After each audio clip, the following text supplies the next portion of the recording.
mentioned in Ayurveda with respect to the management of Sandhivat, that is knee osteoarthritis.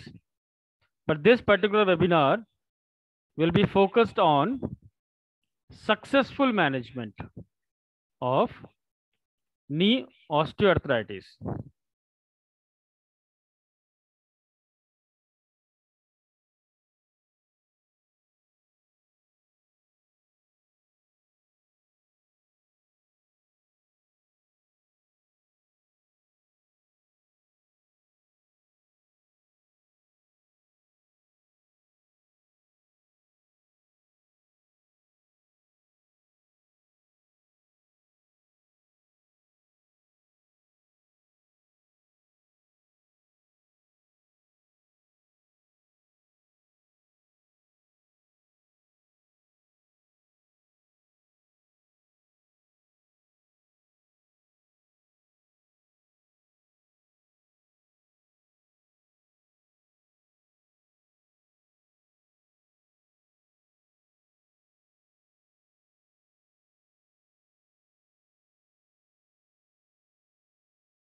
Good afternoon, everyone. I welcome you all. We just start the webinar in the next 10 minutes. We are just waiting for everyone to join. I would request if you all can communicate to all your networks and connections so that everybody are able to join the webinar.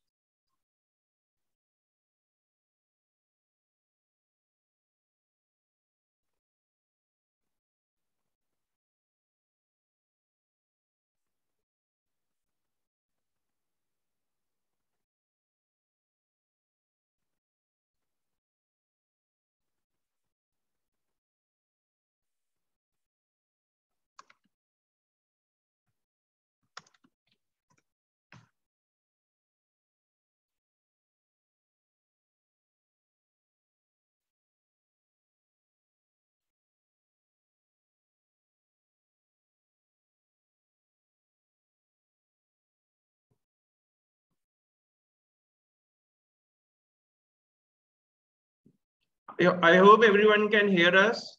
If you can hear us, just say hi, just say good afternoon. I hope you all can hear us, listen to us, our voice is audible.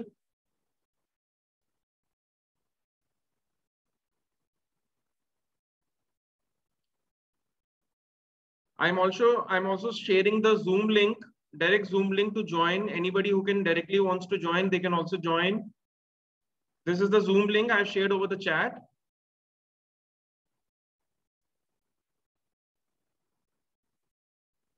Rishabh, can you please share the YouTube link? Yeah, just a second, I'll share that.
Good afternoon, everyone.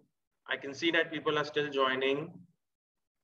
I would really appreciate everyone to please share this link with all your networks, with all your friends and family, and they can directly join the webinar with the link that I've shared over the chat. We are just about to start the webinar in the next 10 minutes. And I assure you that this webinar will gonna be a most impactful webinar. A lot of learnings, insights, case studies will be shared in this webinar. It's a fantastic webinar will be happening today. So I will suggest nobody should miss this out.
And I would like to share this with you all that there is no passcode required to join the webinar.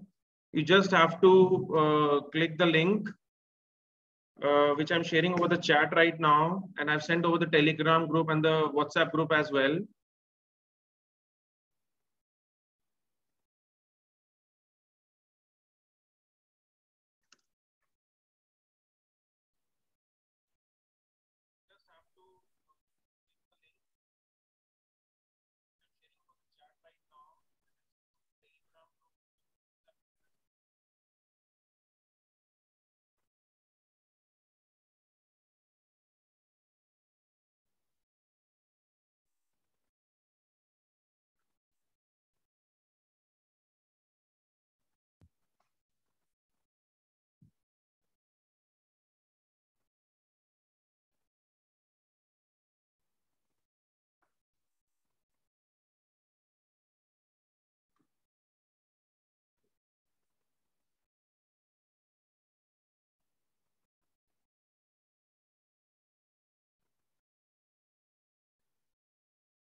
And I hear a lot of queries are coming that the webinar will be shared, the recorded webinar will be shared. Yes, we will share the recorded webinar with you all.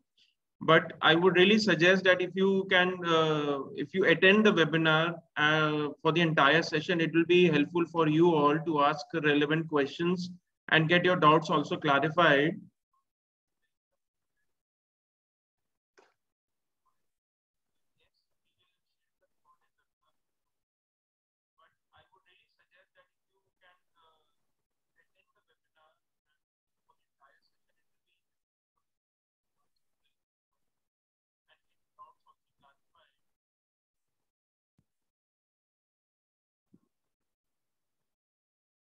In the next 5 minutes, we're going to start the webinar.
Everyone, by the meantime, everybody joins. I'm just going to launch a short poll where I just want to know that we have arranged a webinar last month also, and I just want to understand that who all are new visitors and who attended the last webinars.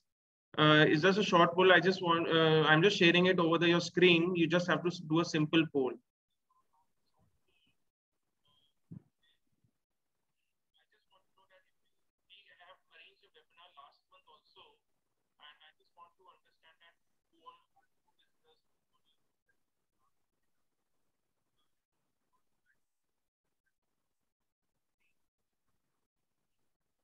That's great. I'm so happy to hear that a lot of people are coming for the first time, and a lot of people are also coming to attend the webinar again. Really nice to see.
So friends, if you have any questions or any doubts regarding the management of osteoarthritis, you may please put your questions in the Q&A section, wherein we would try to the best of ability to get it answered by Dr. Satya sir.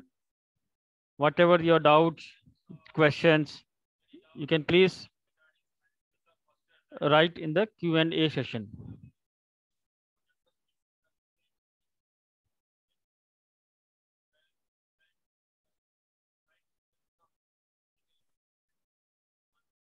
Doctor, can we start or shall we wait for some more time? Let's wait for another 3 minutes. Okay. Then let's start at 15:15, 6 minutes. Sure.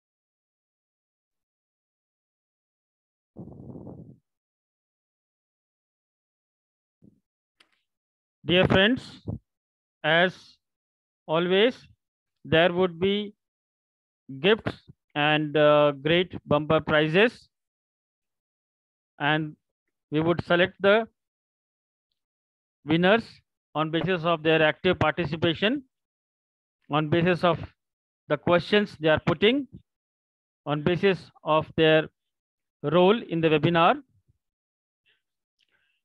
There would be great gift hampers and holiday resort package that we would that I think Rishabh will brief you shortly.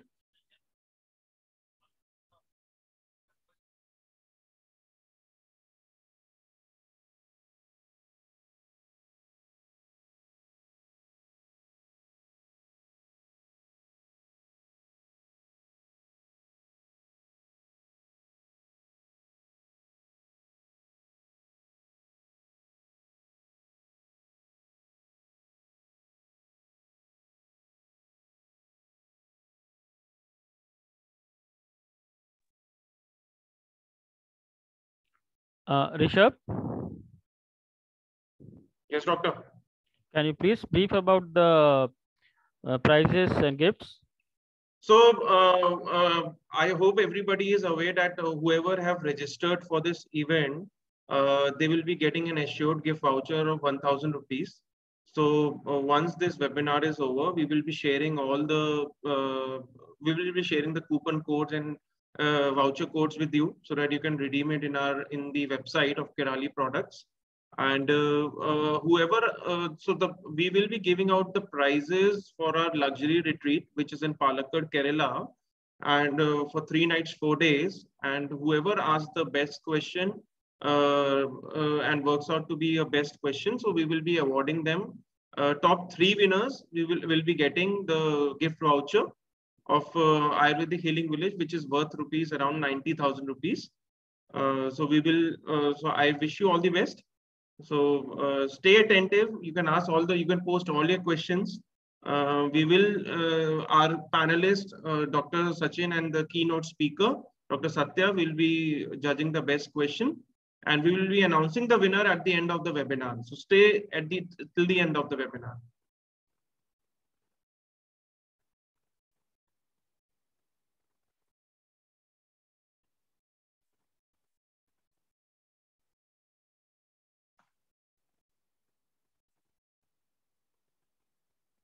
I would like to share with you all the webinar ID is 885-7703-9933. You can also directly join with this webinar ID. I'm sharing over the group as well, over the chat as well. This is the Zoom ID. You can join directly to this webinar. No passcode is required. You don't need any passcode to join this webinar. You just have to log in with this Zoom ID.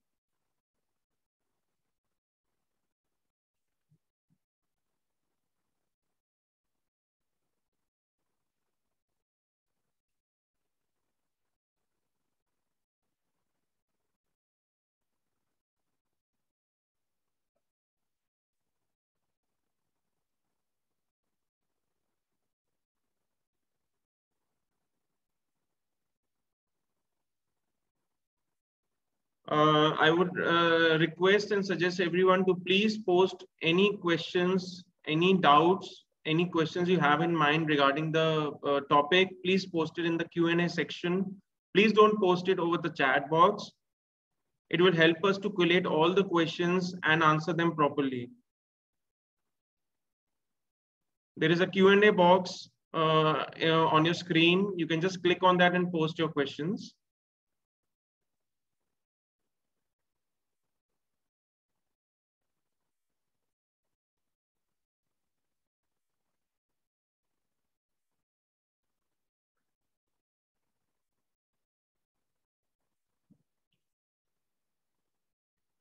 I'm so happy to see that everybody has started posting questions. I'm so delighted to see the participation by you all.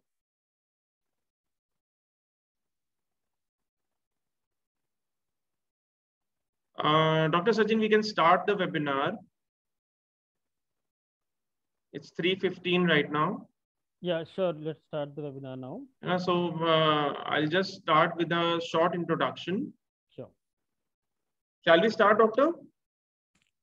Yeah, please start. Because I believe a couple of people are more joining in, but it's 3:15 already. So let's start the webinar and parallelly people can start joining in. Okay, Doctor? Yeah, Yeah, go ahead. yeah. So namaste, everyone. Namaste, doctors. I warmly welcome you all to this virtual CME in Ayurveda organized by Kerali Ayurvedic Group. Allow me to introduce myself. I'm Rishabh Gupta, Vice President Marketing for Kerali Ayurvedic Group. And I'm so delighted to see the participation level from you all. And this is the another webinar, second webinar that we have organized. Last webinar was also one of the most successful webinar. So this webinar is also one of the most exciting webinars and most insightful webinar. So firstly, I hope everyone is able to see my video and hear my voice. So if you can hear my voice, you can just say hi, you can just say yes. Oh, fantastic. Very good. I believe I'm pretty audible to everyone. Let's do a short poll by getting introduced with each other. So I'm going to launch a short poll. We just want to understand about yourself, about your profession, where are you from. So I'm going to launch a short poll. I would request if you can do a short, introduce yourself and let us know your present location. I will be delighted to see, to know everything about yourself. I hope the poll is visible in front of your screen. You just have to poll that you have to introduce yourself and your present location. Oh, that's very good. A lot of people are from Delhi, Maharashtra, Kerala, Ayurvedic doctors, spa owners, a couple of distributors also I can see that they have joined in. So nice. It is also good for a distributor or a super stockist or a PCD to know about Ayurvedic diseases, Ayurvedic management of specific problems.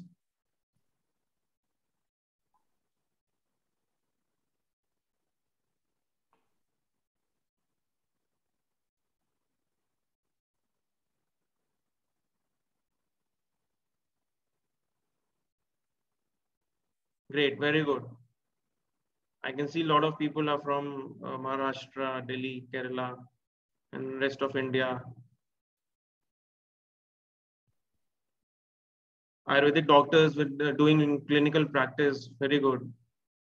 I'm so glad and grateful to all the doctors who have joined in and who have given time to learn something from this webinar and take a lot of insights from this webinar.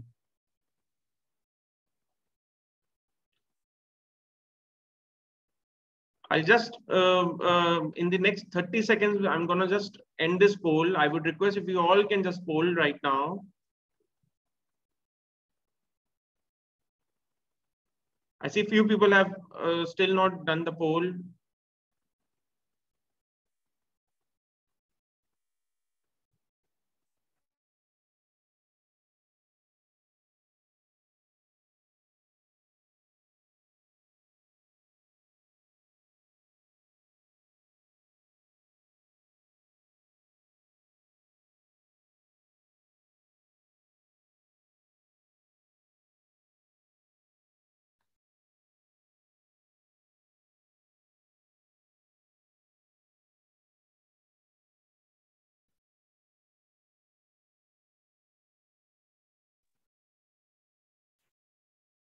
So I hope you can.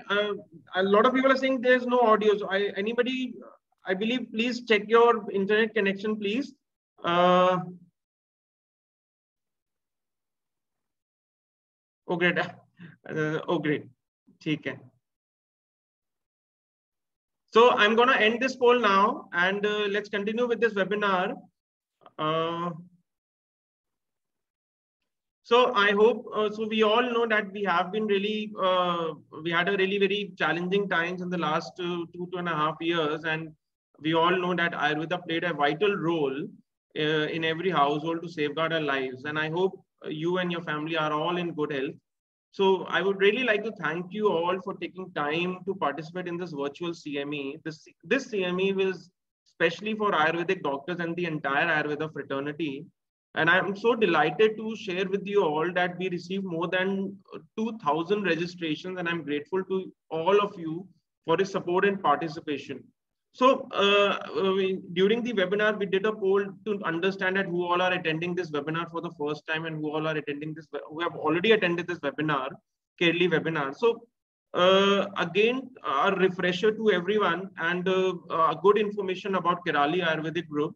A little brief about the company. Kairali Ayurvedic Group is a 111 years old Ayurvedic brand, manufacturing more than 923 SKUs that comprise of traditional medicines, proprietary medicines, cosmetics, herbal teas, and many more. So Kerali is on a mission to spread Ayurveda across the globe, and I want you all to be part of a mission to spread Ayurveda. So if you are on a mission with me, just type Mission Ayurveda. I would like to see that. I hope everybody is in the mission with us on spreading Ayurveda across the globe. Let's type Mission Ayurveda on the screens, on the chat box. The chat box is open. I want to see who all are there in this mission with us. Just type Mission Ayurveda in the chat box. Oh, great. Fantastic. Fantastic. Dr. Divya, all Puneet, Ghanshyam, Dr. Preeti, Dr. Anushri, fantastic. I'm so delighted that everybody is on a mission to spread Ayurveda across the globe. So, great. I'm so delighted. Fantastic. So that's nice. I'm so delighted to see the participation by you all. So this, just to run through a brief about this webinar will run till 5:15. I want you all to stay with us till the end of the webinar. And we have a lot of surprises for you all. So our speaker of this webinar will share a lot of valuable information that can't be missed out. So I request you all to put your notifications on silent mode. So it will help you to focus more on the webinar. And we will also have a Q&A session at the end of the webinar. We will also have a Q&A session for 15 minutes. We will give you a brief about Kerali Ayurvedic products. Our keynote speaker, Dr. Satya, will be talking about Ayurvedic management on knee OA osteoarthritis. Mr. Puneet Endley, who is the Vice President Sales, he'll be briefing you about the products. We will be also announcing the gift vouchers and plus the 3 winners who asked the best questions. And also we will be announcing for the participation certificates as well. So I request you all to stay with us and focus on the webinar. This webinar is an exclusive webinar. Recording of the webinar will be done for sharing purposes. It will be also uploaded in YouTube. We are also live on YouTube. We will be emailing everyone a participation certificates of the webinar to every attendee. I will repeat myself, where certificates are only applicable for attendees only, not for the people who have only registered. Just to maintain the sanctity of the webinar, we will only issue certificates to the attendees. So sit back and relax, and let's start the webinar with full energy. So are you guys with us? Let's type again. Let's type Mission Ayurveda.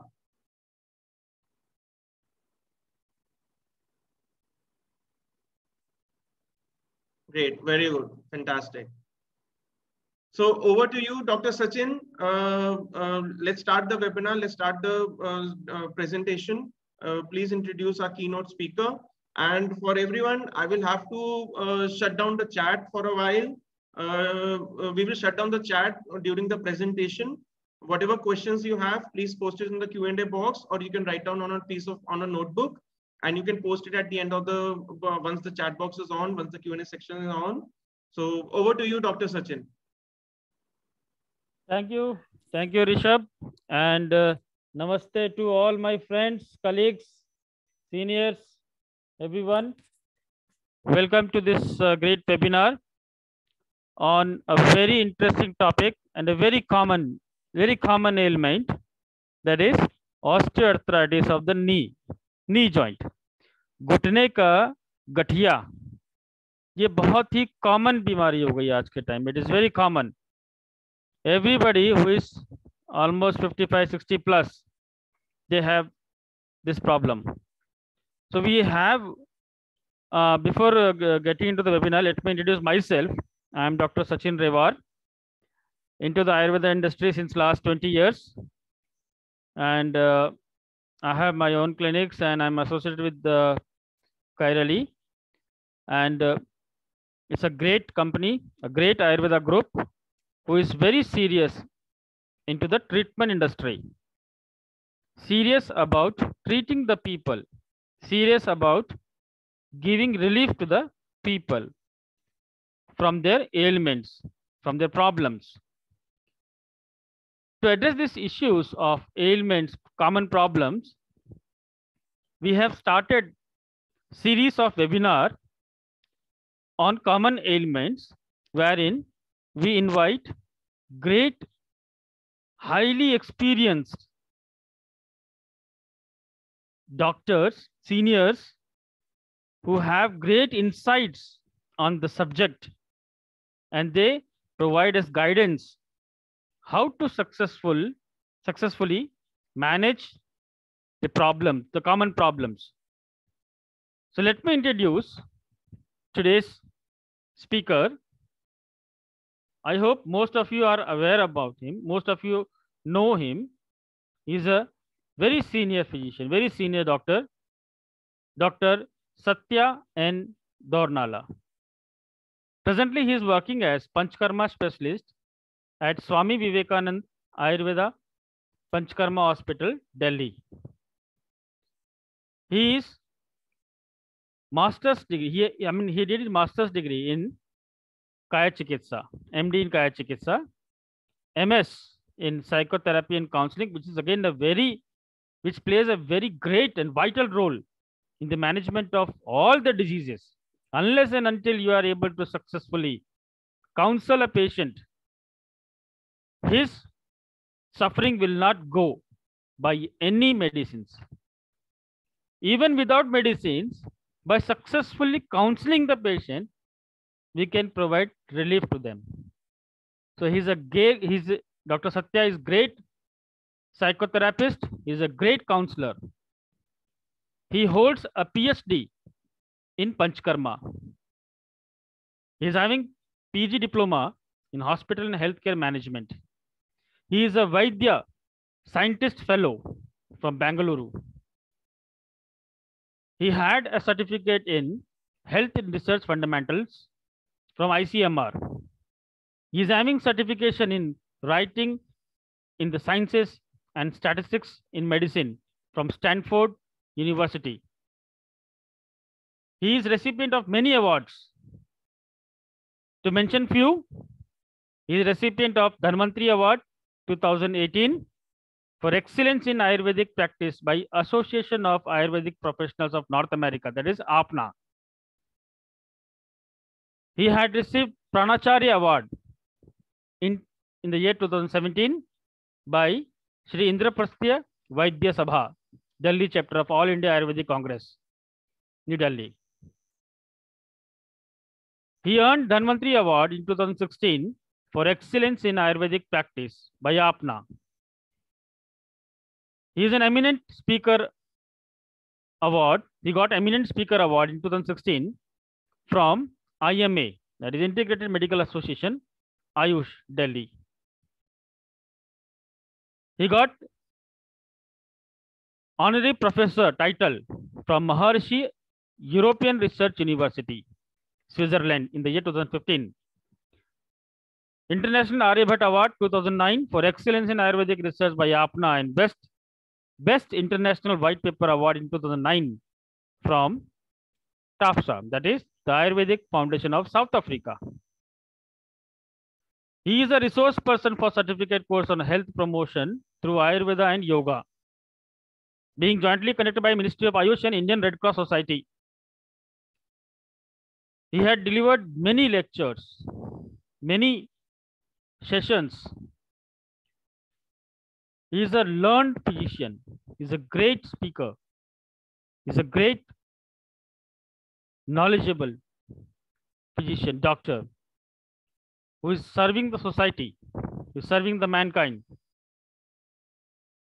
He had conducted many web radio talks, that is Mukta Vidyavani of National Institute of Open Schooling under the Ministry of HRD.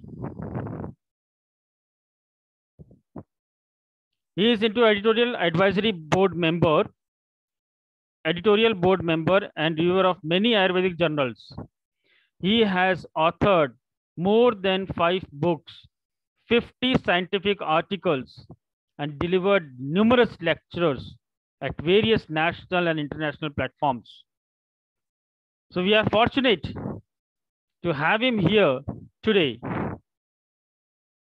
as a guide, as a keynote speaker, to help us in successfully managing osteoarthritis clinically. So I take this opportunity on behalf of Kairali and all my colleagues and friends who are present in this webinar to please welcome Dr. Satya. Sir, please.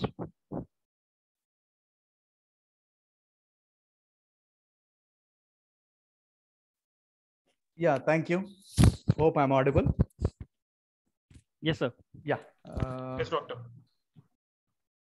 Thank you, one and all. And at the outset, let me thank the Kairali group for making me part of this Mission Ayurveda project, connecting with the people where they are living in unconnected areas. So it's a great initiative, and particularly I thank Dr. Sachin for insisting me to I should speak on this. So thank you, Dr. Sachin and Rishabh for coordinating this. And I thank one and all who's a part of this program. Yes, you all are here to, I rather think it's a kind of knowledge exchange program. Rather, because as you people are already into the practice, yes, you people must have some of the, the participant must have the vast experience than others.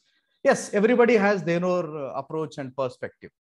Yes, we all are here to exchange. Ultimately, our overall the mission is mission Ayurveda should grow. The mission Ayurveda will grow only when we are here to exchange our all ideas and the knowledges. As we all aware, when I was in a student, so Ayurveda was considered to be in a way, the science of secret. And ये भी कहा जाता है, अरे यार कोई भी चीज आपका जो होती है ना सक्सेसफुल, आप बोल दोगे ना उसकी सक्सेस, उसकी जो पावर खत्म होती. It was also there. Still, there are people still believes this also. But as we people of 21st generation, and we are going to be see the transition into artificial intelligence era. So everything should be open, and it should be discussed and debated, and maybe there is a descent of the ideas, and so ultimately to the growth of the science. And for very simple, every science is to serve the very purpose of the science is to serve the society. So Ayurveda is considered to be science, so naturally it has to serve the society. But science as such never goes to the society. So people like us, we take this knowledge of light of Ayurveda to the society. And whereas the institutions are the connecting link between the science and society, we are being produced by the institution. We take this light of knowledge to the society and to ultimately indirectly serve the society. So that has to be, if anything is there, if something is there in the lacuna in the system, it is not the fault of the system. It is ultimately the onus comes on us. Whether really we are serving the society, we are really taking this knowledge of Ayurveda as in totality to the society. So that is very important. And one more thing, I'm particularly more emphasize, though we respect the science, but ultimately the interest of the patient is also to be taken into consideration. So when we studied, when the science was written, the Pada Chatushtaya, Bishak Dravya Upasthata Harogi, Bishak was the supremo of the Pada Chatushtaya, supreme of the head of the Pada Chatushtaya. But in the current times, though it is a bitter fact, so the corporate hospitals are going to the patient, they are ready to serve the patient at his doorstep. So that's how indirectly this is a great transition, a paradigm shift from making a Vaidya from Supremo of Pada Chatushtaya to the patient as in a Supremo of the Pada Chatushtaya. That is a major paradigm shift and the major transition. So that also to be taken into the consideration. And we have peer pressures from the, our own people, our own eye systems and our own allopathy system. So that's how, particularly in this era, that is Google era, whatever the medicine you prescribe patient immediately, Googles it and he asks a number of questions. So that is how difficult, definitely it's a very difficult task to do in this era.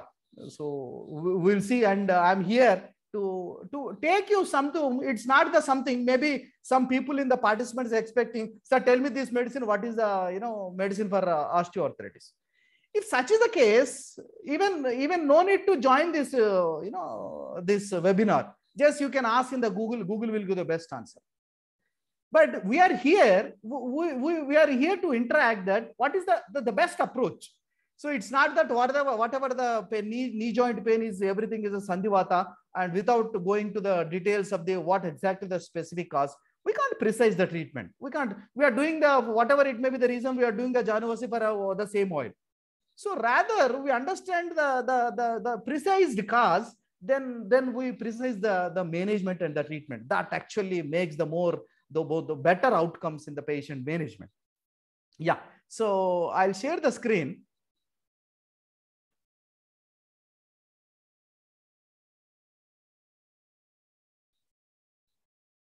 Hope screen is visible. Yes, doctor, we can see your screen. Yeah.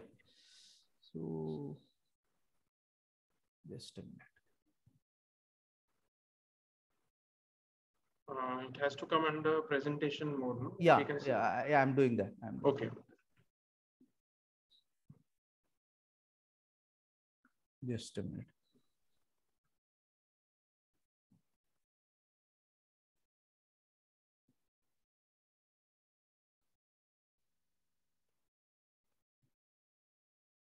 Oh, it's okay.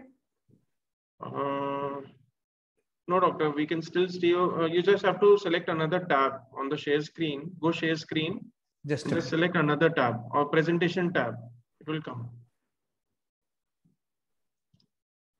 So there is a share screen. Fine. Yeah, the share screen. Yeah. Then you go to present. Just click on the presentation. Then when you click on then Alt and Tab. There is a screen and the share sound, optimize the video clip.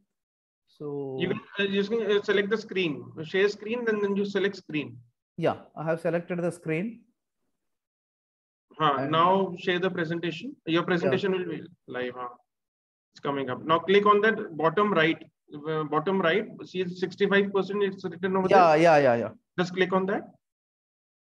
Just a minute. Resume slideshow. Yes, correct. Now it's in slideshow mode. No, it's coming. It's coming. Something is working. No, it's not. Slides are not moving. No. Yeah, I'll do one thing. I'll share the PDF. Doctor, share the screen. They share the presentation. I'll play it out. No problem. I'll do one thing. I'll share the PDF of the PPT. That will be fine. That is also fine.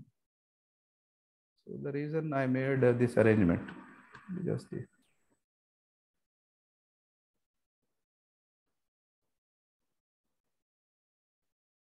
Now it's okay. Hello. Yes, doctor. Yes, doctor. It's fine. Yes, sir. You are able to see that, sir.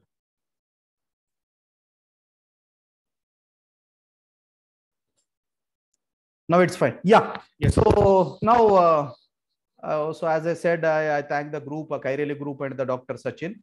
And my talk will be on Ayurvedic management of knee osteoarthritis. So earlier the talks was osteoarthritis. Osteoarthritis may affect any joints of the body, but I am very specific to the knee osteoarthritis.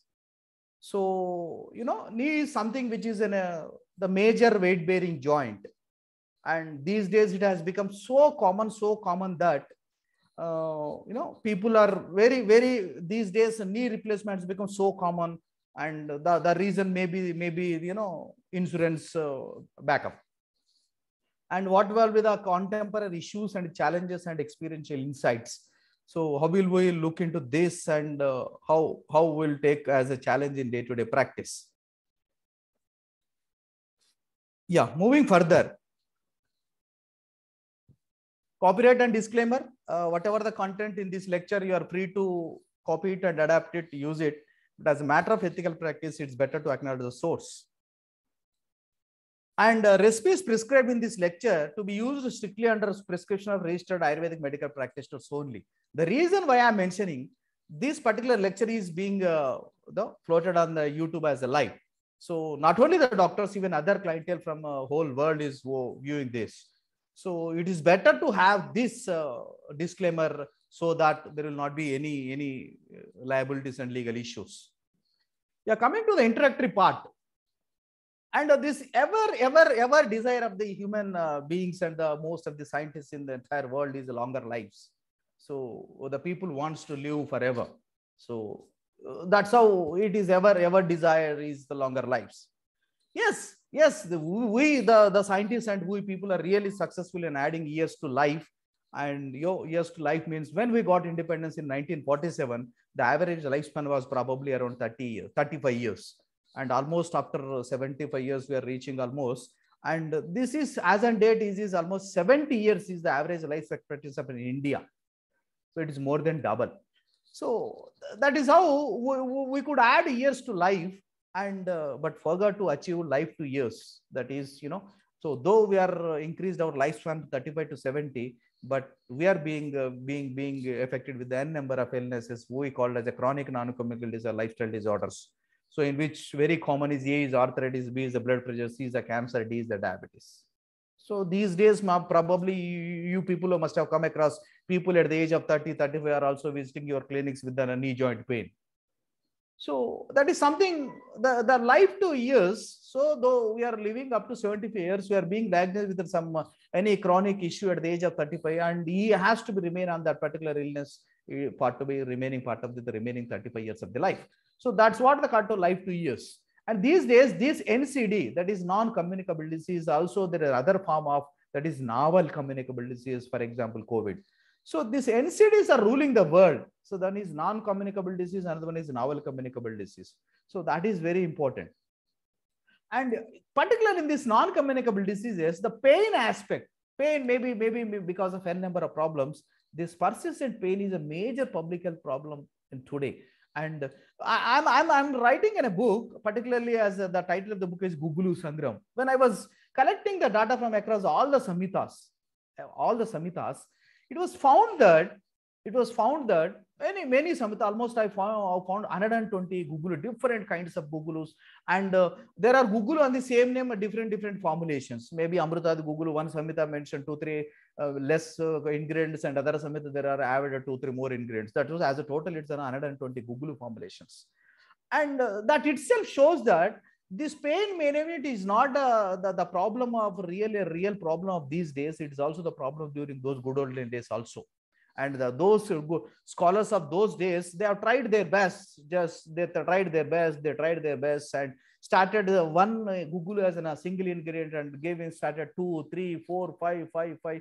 And I found in one Samhita, there is a Gugulu by name Shadashiti Gugulu. That means that Gugulu consists 86 ingredients.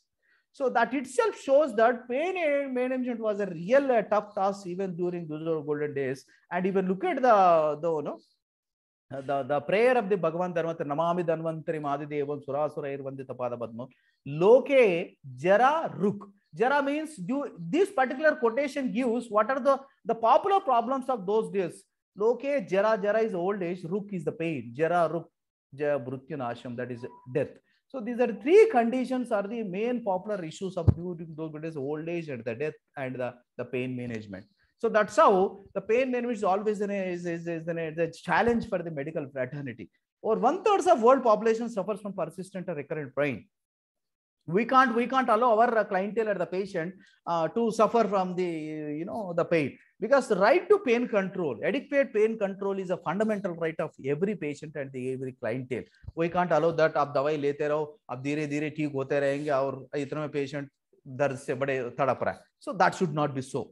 So yeah, coming to as I mentioned, global life expectancy, not only in India, global life expectancy is projected in 2100. So it is expected to be 83 years. Even in 2015, we are as per Indian statistics, latest statistics, we are in 71 years, not only in India, in the whole global life also increasing. So here right side CDC says that arthritis will increase as the population grows and ages. And as I did, there are 54 million people are there worldwide. And as from the 2001, as it is increases, this will increase almost to become 78 millions. As it is a known fact that arthritis will increase with the age. So these figures actually gives the potential where the clientele, the potential of the clientele we have in the coming future years. So that actually gives us a challenge and to prepare ourselves to that, to tap the potential of the clientele. And coming to the 5 most common serious types of arthritis, And among them, the first one is the osteoarthritis of the particular the knee joint. We could see the 27 million people, and the fibromyalgia these days, it's a very common 5 million, and the 3 million, and rheumatoid arthritis 1.5 million to 1.3. So that's how osteoarthritis is a major focused area. So these days, because as it is a major weight bearing joint, so every individual in once in his lifetime may suffer a kind of maybe transient pain. So that may be for the particular period, or maybe for weeks and months, and maybe go, or maybe through the lifetime. So that's how the OA knee is osteoarthritis of the knee is very important. So coming to the question comes then, what is arthritis? Is all you know. So it is a generic term that includes group of disorders that affect your joints and muscles. Remember, arthritis means it doesn't. Usually, the moment you say arthritis means usually we blame only the bones. It's not the bones only, the joints only. It is also the muscles. Also, arthritis includes joint pain, inflammation, and the tender warm to be touched.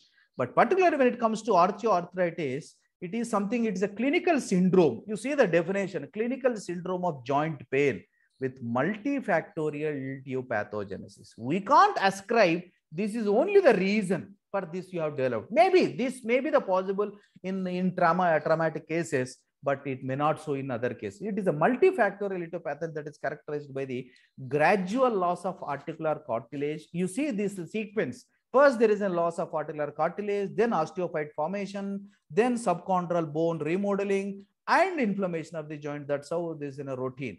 If there is any traumatic, then definitely there will be a tear. That is how the course will be something which is different. This is very clear that is a clinical syndrome of joint pain with multifactorial etiogenesis. See, the moment you say it is multifactorial etiopathogenesis, then we need the people from the multi-diversified fields of sciences. It's not that. Don't be in an overconfidence that we Ayurveda people can only do everything and all the conditions of all the severity. It's not so. As it is science, wherever we need, we can take the aid of the other sciences, ultimately in the interest of the patient. So be open, keep the mind open, and wherever there is a best possibility in the interest of the patient, so can be adopted, and nothing is wrong in doing that. Yeah. So coming to the classification, arthritis generally, as you all know, arthritis in a general, just maybe there's some new doctors are also maybe in the group. So arthritis are the inflammatory and non-inflammatory. And inflammatory is, there are seropositive, maybe seronegative, infectious, and crystal induced. Another one is a non-inflammatory. Most of the degenerated joint diseases, usually, particularly knee osteoarthritis, usually it is a non-inflammatory one. And whereas seropositive and seronegative, you can have a look on this. Yeah.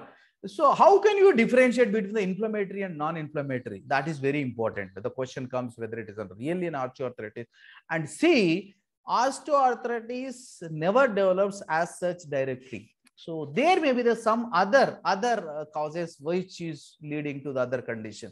So that has to be kept in mind. Particularly the question comes pain. How to differentiate inflammatory and non-inflammatory? Pain. When usually you see in the inflammatory conditions, usually patient when he gets up in the morning, he feels the pain in the joint. That is AM. And whereas in non-inflammatory cases, that is PM, by the evening, as there is the weight-bearing joints, being in a weight-bearing joint causes the pain. Usually we see the non-inflammatory. And swelling, usually inflammatory, there is soft tissue swelling, whereas the non-inflammatory is a bony swelling. And erythema we see sometimes in inflammatory, whereas in absent in non-inflammatory, Similarly, warmthness also we see sometimes in inflammatory cases, and AM stiffness, that is morning to subage stiffness would be prominent in inflammatory, whereas very less in the non-inflammatory cases. And systemic features sometimes they're in inflammatory, whereas it is absent. And raised DSR and CRP more common in inflammatory, whereas uncommon in non-inflammatory. And synovial WBC is more in inflammatory, whereas less than 2000 in non-inflammatory. And the examples for inflammatory septic arthritis and rheumatoid arthritis, celi and gout, whereas non-inflammatory is osteoarthritis and vascular necrosis. Yeah, coming to, as I mentioned, osteoarthritis is a degenerative joint disease. It is the most common form of arthritis. Global statistics reveals 100 million people worldwide suffer from OA, which is one of the most common cause of disability. It is affecting the health-related quality of life. So it is affecting the productivity of the industry. So it is something which is directly and indirectly linked to the development of the nation also. So that is also the important. Globally, OA is the 8th leading cause of disability with the joint, most frequently associated with the disability being the knee. So this usually we see in the 4th and 5th decade of life, and even these days we could see in the 3rd and 4th decade of life also. What makes the knee joint so unique? Because it's the most complicated joint, and mainly it is a weight bearing joint. And remember, this weight bearing joint is how much weight it will bear. For example, imagine if you are in a 50 kg an individual, your joint is in a fit enough to bear the joint 1.5 times, that is 75 kgs. So that too in the vertical position. In the vertical position, even a weight bearing joint, knee joint, can bear up to 1.5 times the weight of your body. So that itself gives a clue that so while doing in gyms, so don't lift the weights which is 100 times more than your weight. For example, there are people, so that is very important. And particularly in the horizontal time, even you could not, even half of your body weight also could not bear your knee joint. That is very important. So coming to as I'm mentioning that, not only in the case of knee joint arthritis, anything, if any problem, any clientele came to you, any patient came to you having something, maybe let's imagine lumbar spondylosis. So it's not that, just to understand the anatomy of that particular, and if possible there is a functional anatomy, and that is very important, that so that we can understand, we can precise the treatment, and that is so focused that so it will address and there will be better patient outcome. So I adopt in my practice in these days. So better just to, maybe you people must be aware of the anatomy of the knee. So it is better to have while learning, there are 3 steps of the learning: learning, unlearning, and relearning. So its point is, learning means you are the first to that particular new knowledge. That is what the learning. Relearn means, first one is learn, second one is unlearn. Unlearn means maybe in the due course, if you are not into the practice of that particular the knowledge, maybe you forget that. That is what unlearn. Otherwise, you know that particular aspect, but again you are listening to that. You think yourself that you are not aware of anything about that. Until unless you don't think, that is what unlearn. You don't think that the new knowledge will not enter into the thought process. That is very important. And then again you will relearn. So then you mix up that, and the next the level of the knowledge and the level of understanding, level of the perception will goes to higher levels. That is very important. So I rather insist that just to have a broad perspective, how to look into the knee, and based on that, how your the treatment strategy, the planning of the treatment will differ. So just have an idea. Knee is composed of bones, cartilage, ligaments, muscles, and tendons, and joint fluid and knee capsule. All these has to be taken into consideration. Usually हम जैसे भी कोई भी हम घुटने दर्द से कोई भी patient comes to us, हम कहते हैं यार संधिवात है, कर लो जो भी है, जानुवस्ती कर लो, पोटली कर दो, दवाई दे दो, and हो सके तो कषायवस्ती करो. Yes, maybe you are doing januasti, maybe you are doing kashayavasti, maybe you are doing something else. Yes, but it's not that you say kashayavasti. The selection of the medicine we choose for the kashayavasti, maybe kashaya, maybe the oil, maybe the kalka, that may differ. So considering the original the agantuja, or maybe the nija karana of that particular condition, maybe the januasti, the selection of oil will differ considering maybe the ligament tear, maybe the cartilage depletion, maybe the depletion of the spinal fluid. So considering those aspects, we can pick the exact and pinpoint the oil or the medicine. So definitely there will be better patient outcomes. So these bones, cartilages, and ligaments, muscles and tendons, joint fluid, and knee capsule are the important. And this is a pivotal hinge joint. It permits bending and extension, and internal and external a little bit rotation. And the bones of the knee joint. And yeah, as I mentioned, these are then what are the bones and the knee joint, and what are the joint? Though it is we consider as a knee joint, again it has 2 to 3 joints. The bones are the thigh bone is the femur, and the kneecap, patella, and top section of the tibia, that is shin bone. These 3 bones are the take part in this joint. And further there are 2 joints. We see tibiofemoral joint, and there are 2 aspects. One is the medial aspect of the tibiofemoral joint, and the lateral aspect of the tibiofemoral joint, and the patellofemoral joint. So these are so the moment you say knee joint, again we have I say the 3 joints, 3 bones, 3 joints, that is medial aspect of the tibiofemoral joint is also considered as one, because this is a separate compartment, and the separate other one is the lateral aspect is a separate compartment, and the patellofemoral joint. So it is, we call it a joint of the joints. As I mentioned, the compartments: medial compartment, lateral compartment, another one is the patellofemoral compartment.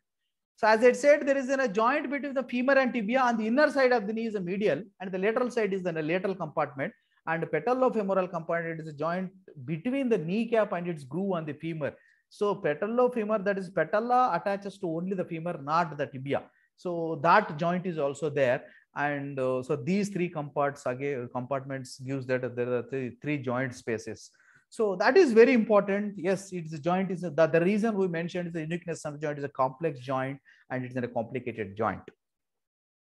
And particularly this just give the three bones, the top one, this one is the femur and the knee, this kneecap and the shin, and these are other ligaments and the joints. We'll go one by one as now we discuss the bones and the joints and the ligaments of the knee.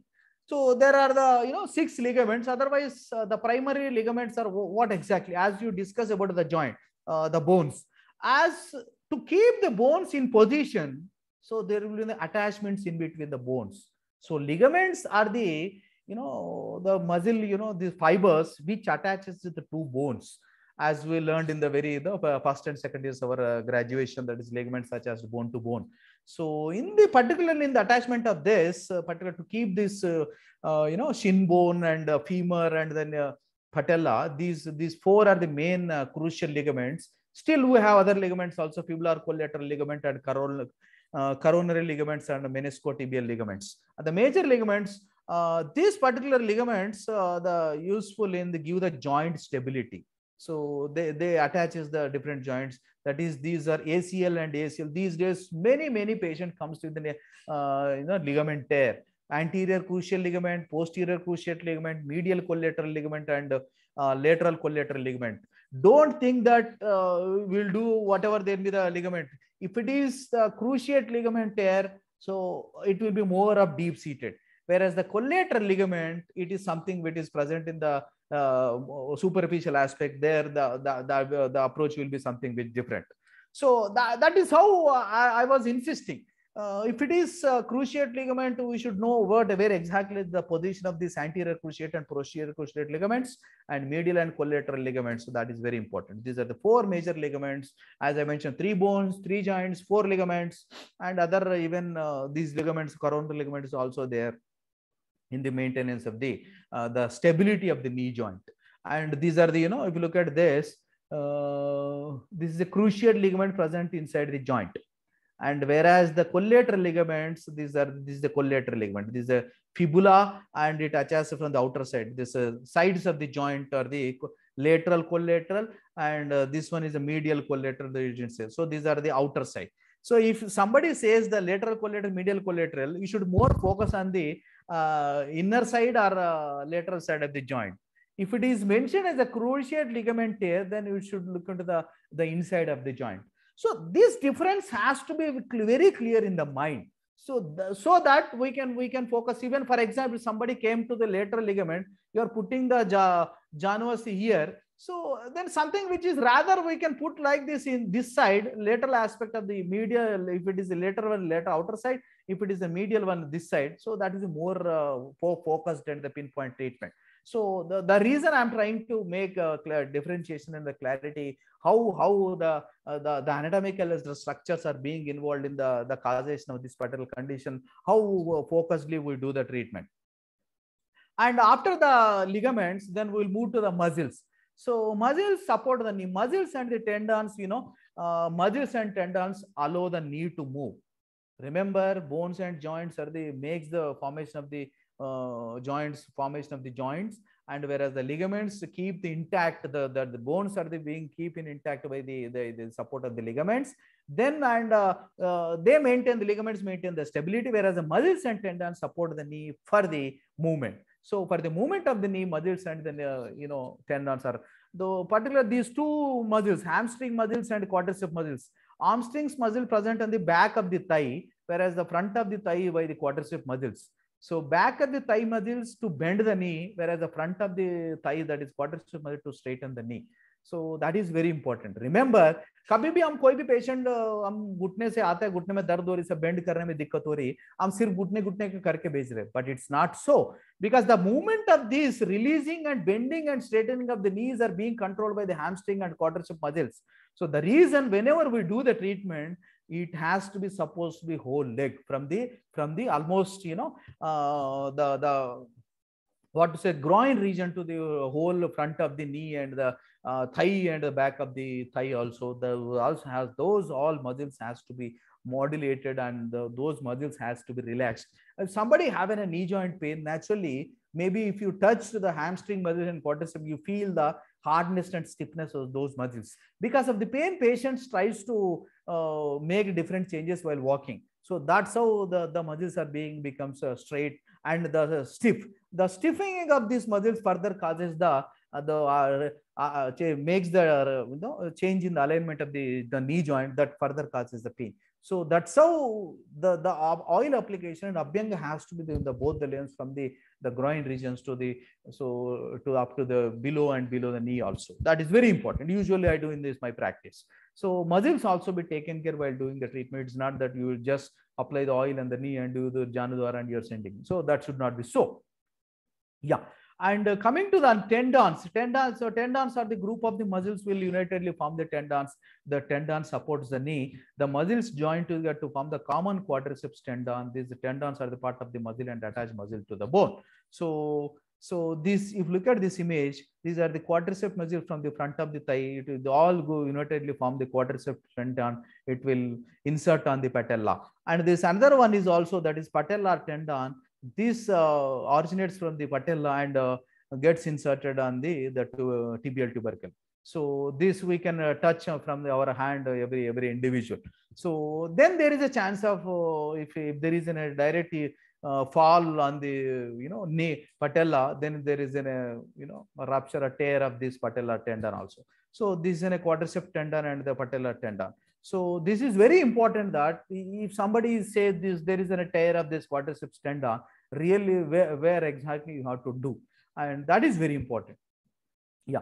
So moving further, then after that, after the bones and the joints and the ligaments and the muscles and tendons, coming to the cartilage. Cartilage that support the knee. This cartilage is a weight-bearing material.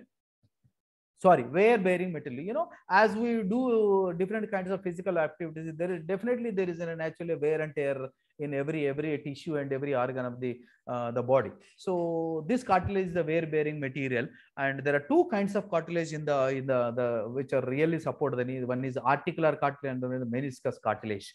Articular cartilage covers the bone ends to provide a slippery surface, whereas the meniscus C-shaped piece of tough rubbery cartilage sits behind the ends of the shoe. So I'll show you in the image. Yes, you see. So these are the where exactly this in particular in the knee replacement, this cartilage is being replaced, and these are the inside of the kneecap, and this again the cartilage. And whereas the meniscus, the present above this cartilage, they are acts as a meniscus, the shock absorbers are the cushions, whereas the articular cartilage allows bones to glide smoothly against each other. So that is the cartilage, and there is a meniscus here and above this on the shin bone.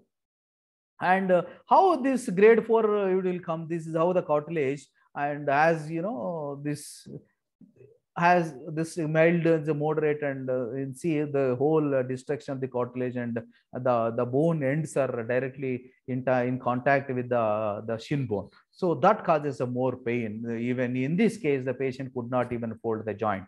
So that is how. So coming to the next one, after that, there is a knee capsule. So that is a knee joint capsule or the knee capsule.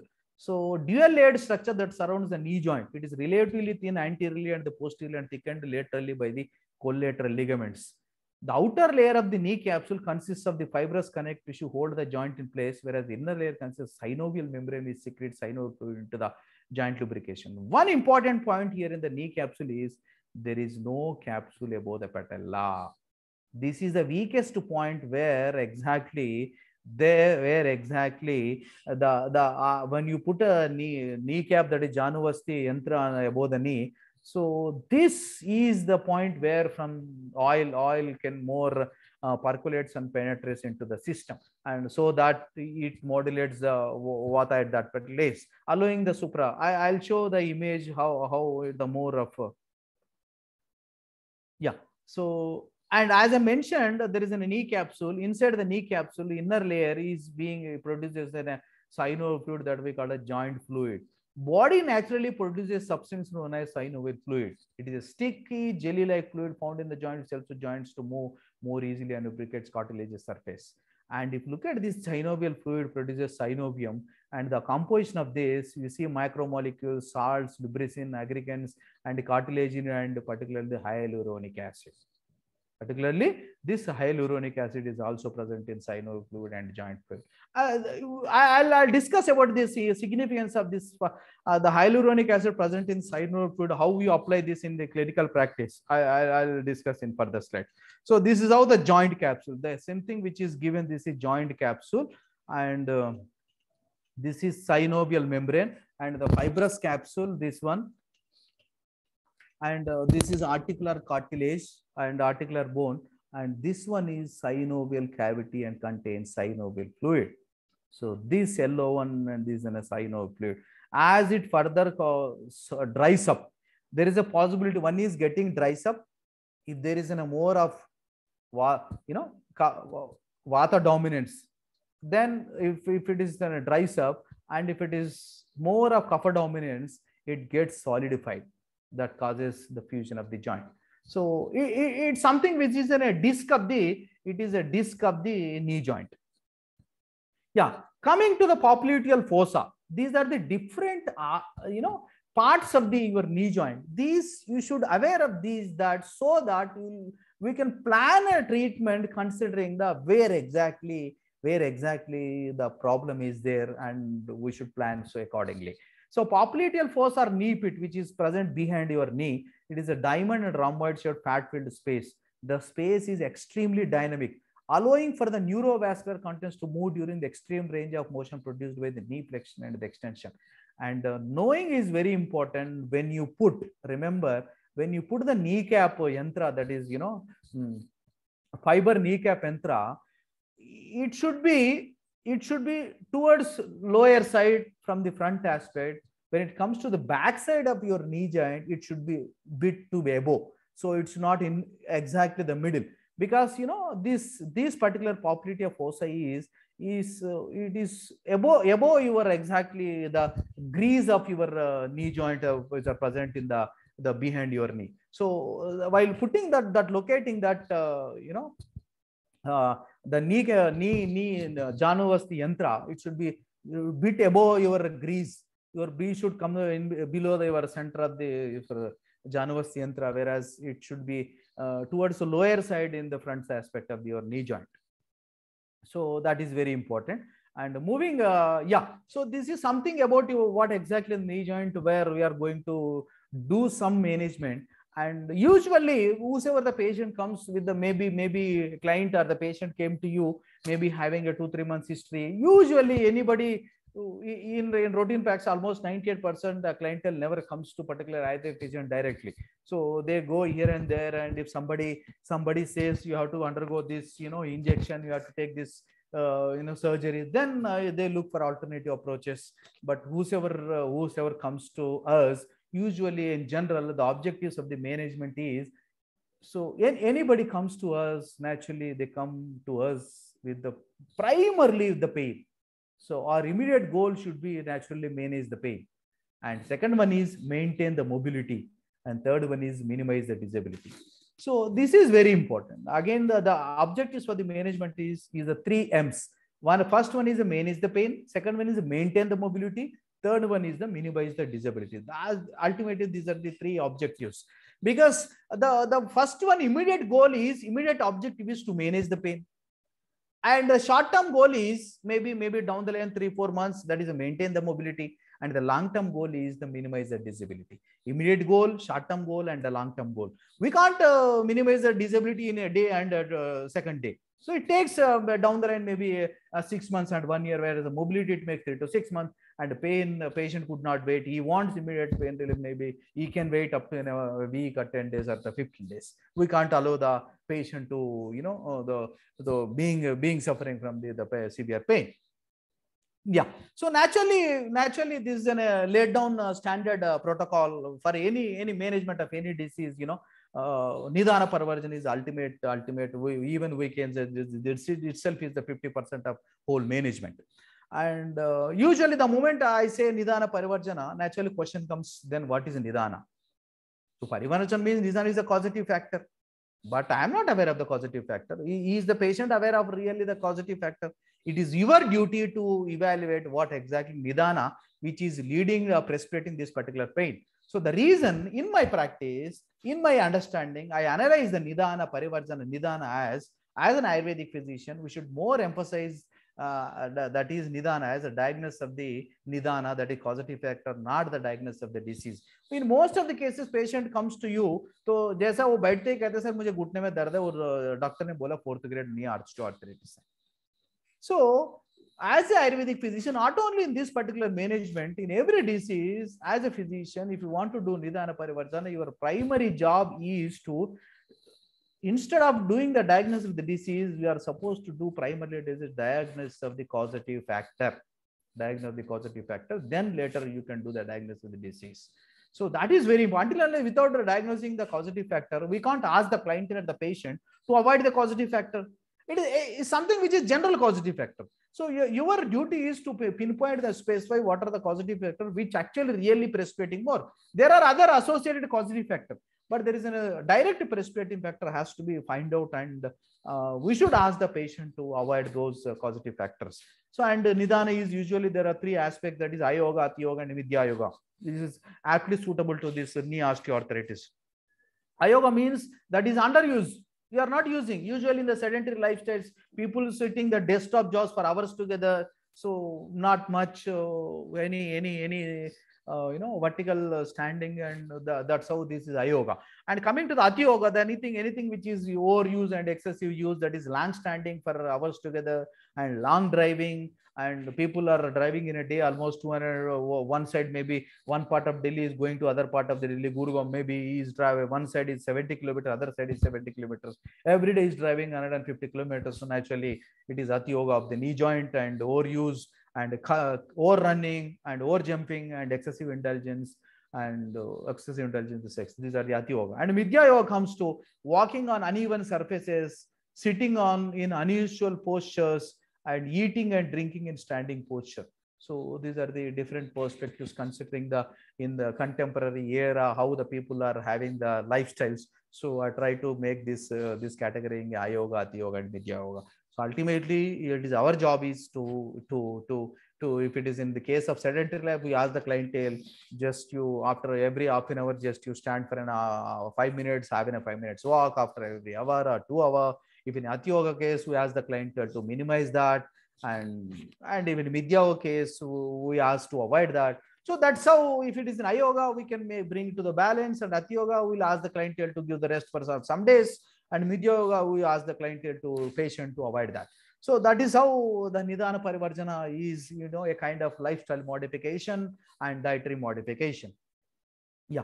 So these are other contemporary causes. So osteoarthritis, I made an acronym. Osteo means old age, and osteoporosis, S means sedentary lifestyle. There are skin disease. There is involvement of psoriatic arthritis, and the trauma. T is the trauma, ligament tear, and E is the endocrinal abnormality. O is obesity and occupational. As it is in a major weight-bearing joint, and if you are obese, maybe 100 plus 20 kilos, the major weight will come onto your the knee joints. And if you walk for longer duration, again weight. Knee joint, there is the more pressure and the load on the knee joints. So that's how these are the contemporary causes, and this is how human evolution is being either obesity, either the one strata of the people are moving into the obese towards obesity, and other strata of people are moving into like this.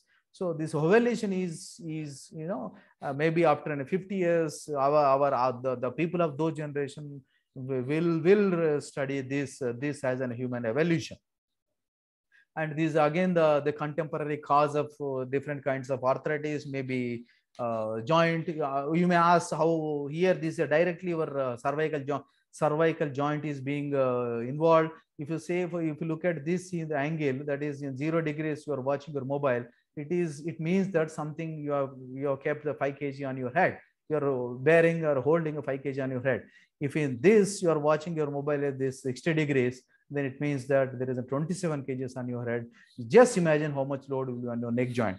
So naturally, this to avoid much emphasis on the neck joint, those will be translated to those emphasis will be flowed on to your knee joints, ultimately the weight bearing joints. So this is how the contemporary causes also be ruled out. So, and this is how the sedentary lives in 1980, the people of the technology was very this thing, and the person was lean, and 2013 the person has become huge, whereas the technology has become so smart and so lean. So the technology making us fat, and whereas the gadgets are becoming so lean. Yeah, this is another important point. Considering this, I always emphasize all you doctors. Usually कोई भी clientele आते हैं हमारा, आके वो patient OPD chair में बैठ जाता है, सर मुझे घुटने में दर्द हो रही है, वो ज्यादा से ज्यादा कोई लोग घुटने पकड़ के देख लेते हैं. But I rather insist you all people, even घुटने दर्द में भी आप पेशेंट को कम से कम ऑलमोस्ट एबो थाई तक आपको डायरेक्ट एग्जामिन करना ही पड़ेगा. So that you'll see what is there a knock knees or the bow legs. In both the cases, there is chance of osteoarthritis. Then it is your job is to educate the clientele. It's not that you had examined both the thing, and in both the cases, the management is very difficult because you are not going to change this alignment. It takes almost a year, more than a year. So accordingly, you will plan that. While doing the panchakarma also, maybe you can do here in this case, rather doing a January seed, in this rather I more emphasize on the local dara. That is very, very important. So I emphasize you all. So कोई भी आप घुटने दर्द से आपको आएंगे, कम से कम उसे बोलना, कम से कम maybe so पेशेंट से कहे वो कम से कम अपने आप तय से उसको जो भी उनके पैंट जो ऊपर तक खड़े उसे दोनों घुटने को लेटा के भी देखो, खड़ा होकर भी देखो, एंड यहाँ तक होकर वॉकिंग करवा के भी देखो. So that gives that particular examination gives a clue for the right management. जैसे मैंने कह रहा हूँ, in both the cases, even in the knock knees and in the bow legs, both the cases, this particular January doesn't give much. I rather advise focus on the local dara and from this particular top to the lower level. So yes, every 3 months we do for almost 3-4 terms. Definitely the further bowing of legs will be minimized. And particularly this knock knees, I more emphasize. आजकल बच्चों में, कई बच्चों में, usually this knock knees is very common up to the age of 5 to 6 years. I could see particularly आज के date में बच्चों में ये जैसे 6 साल के बाद भी आप if you could see knock knees in the बच्चों में, इसका मतलब they are prone to the obese, already obese है. उसके बोन से मतलब उसका बोन इतना वजन नहीं आपको झेल नहीं पा रहा है, उतने knock knees बच्चों में obesity में I could see even 12 साल के बच्चों में भी मैं ये knock knees देख रहा हूँ. So this is very important, particularly while dealing with the children, just to examine the knock knees. And I could see the many cases and successfully managed. Usually is knock knees में, it's not the routine में मत न जाना. If at all बच्चों में knock knees के वजह से टांगों में दर्द हो रहा है, तो then you should more focus on. I strongly advise Kumar कल्याण रस. And ज़्यादा से ज़्यादा एक गोली भी डेली भी दे देंगे तो आपको 3 महीने में तो mostly, and just go for vitamin D analysis. If there is a depletion, you add that also, and definitely to the max, and within the 3 months I did many, almost 10 to 15 cases I did, and we can successfully manage this.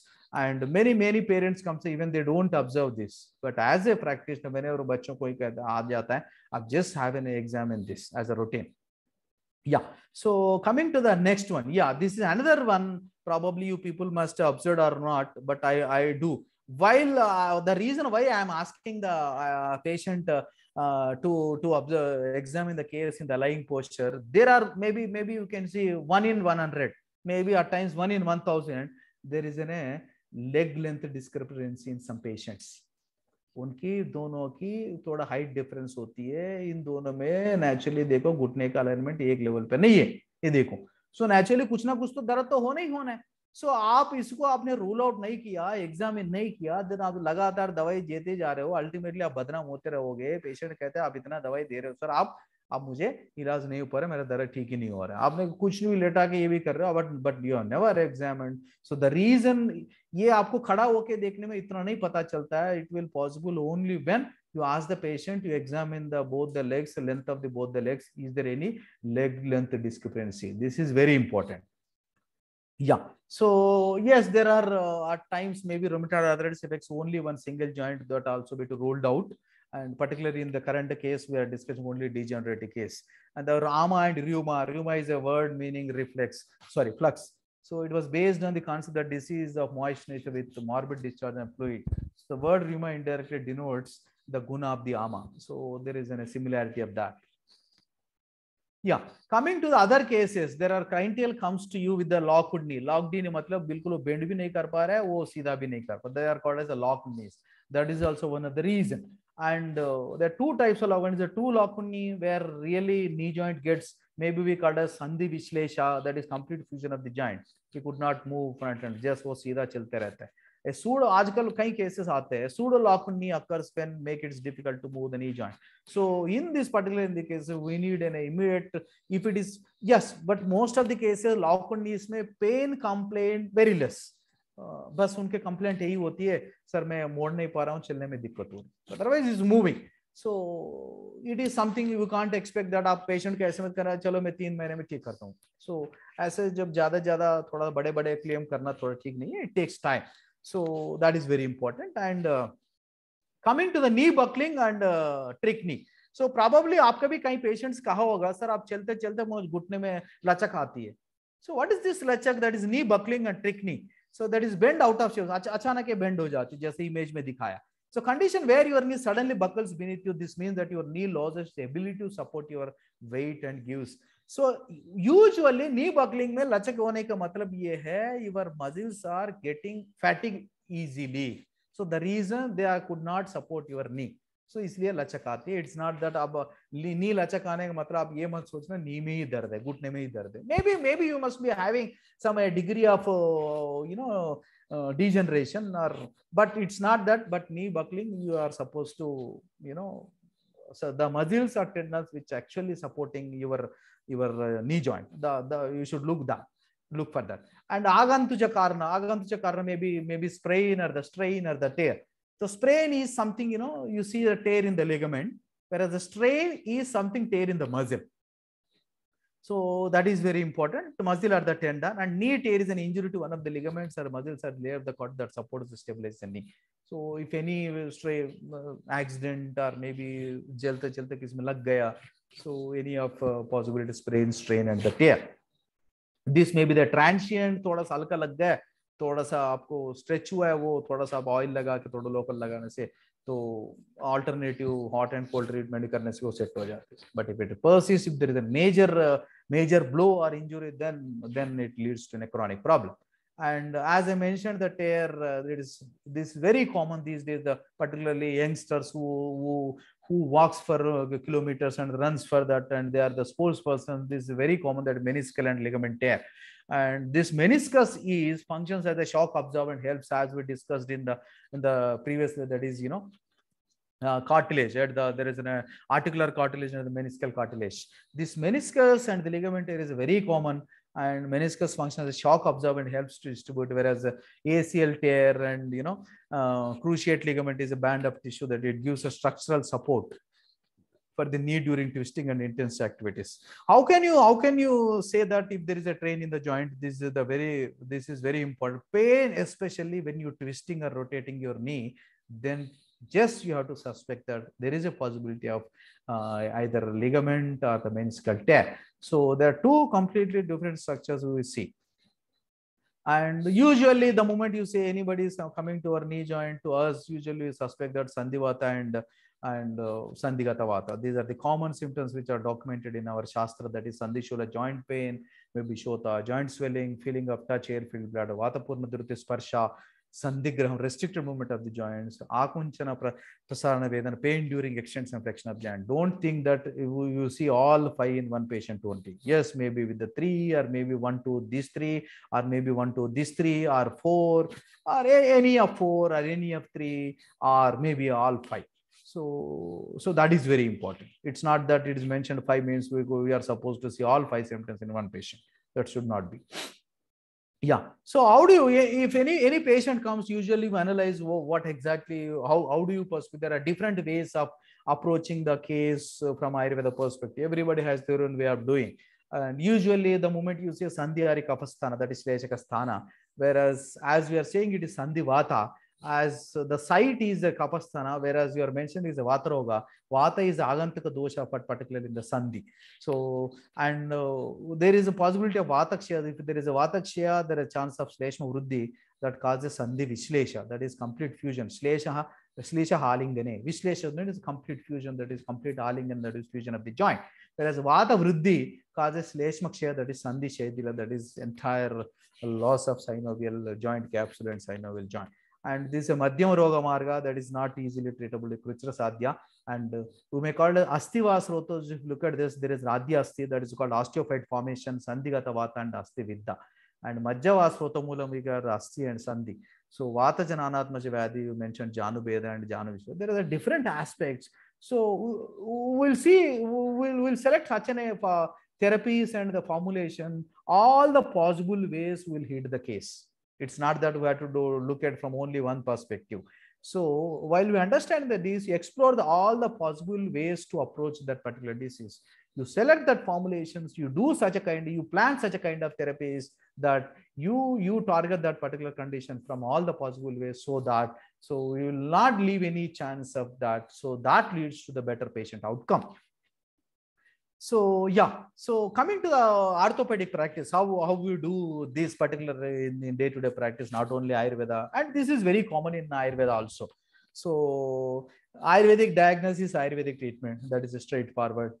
And second one is modern diagnosis and Ayurvedic. The patient directly says, sir, so I've been diagnosed with the grade 4 osteoarthritis of the knee joint. So you know that is so and so condition, and you do your treatment based on the modern diagnosis. And considering third one is Ayurvedic diagnosis and modern treatment. Yes, there is a severe condition, though we are diagnosed whatever it may be, Amvata or Sandhivata, what may be. If it is a severe pain condition, we take the aid of the modern medicine, that is Ayurvedic diagnosis and modern treatment.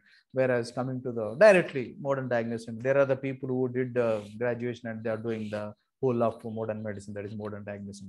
Yes, all different levels of practice, 1, 2, 3, 4 levels of practice. Which were proposed in way back in 1959 by Udupa committee. So this is very common in this particular orthopedic practice. So it is ultimately it is up to you to go by which way. So in the interest of the patient. Yeah. So if you come from the modern perspective, usually any clientele comes to that. So there is a pharmacological management. Usually, if they pay in the oral analgesics, NSAIDs, and others. And nutrition supplement, glucosamine, chondroitin sulfate, and the calcium supplementation. Usually we give topical agents and other emerging agents. The moment I say the calcium supplementation in most of the knee osteoarthritic cases, so I maybe at times I feel whether are we really, and usually what happens, we are the practitioner. If the similar kind of patient coming almost 10-15 cases, and almost 15 patients are having a knee osteoarthritis, and their orthopedist prescribes a calcium. And हमें लगते लगते 15 patient आ रहे sir मैं ऐसी osteoarthritis थे, मुझे doctor ने calcium लिखा हुआ है। एक पेशेंट से आपने सुना, फिर अगले पेशेंट भी उससे भी सुना, तीसरा पेशेंट सुना, चौथा पेशेंट, लगते लगते 15 पेशेंट सुन के आपको माइंड में ये फीड हो जाती है ये जो ऑस्टियोआर्थराइटिस हो तो इसमें कैल्शियम लिखना चाहिए।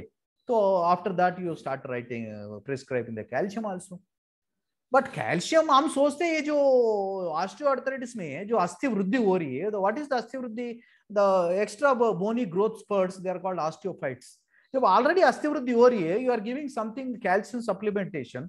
I don't know whether it is theoretically justifies that our taking the allopathic principle, applying into Ayurveda and giving that. So these, you all are the practitioners, whether to do in a way or not. But in my practice, usually I never go do that. So yes, I do, but in very rare cases, that is something which is different. So, and topical agents and other emerging agents. Yeah. After that, if the patient could not respond, natural intra-articular injections. So corticosteroids, visco supplements, blood-derived products, they do intra-articular injections.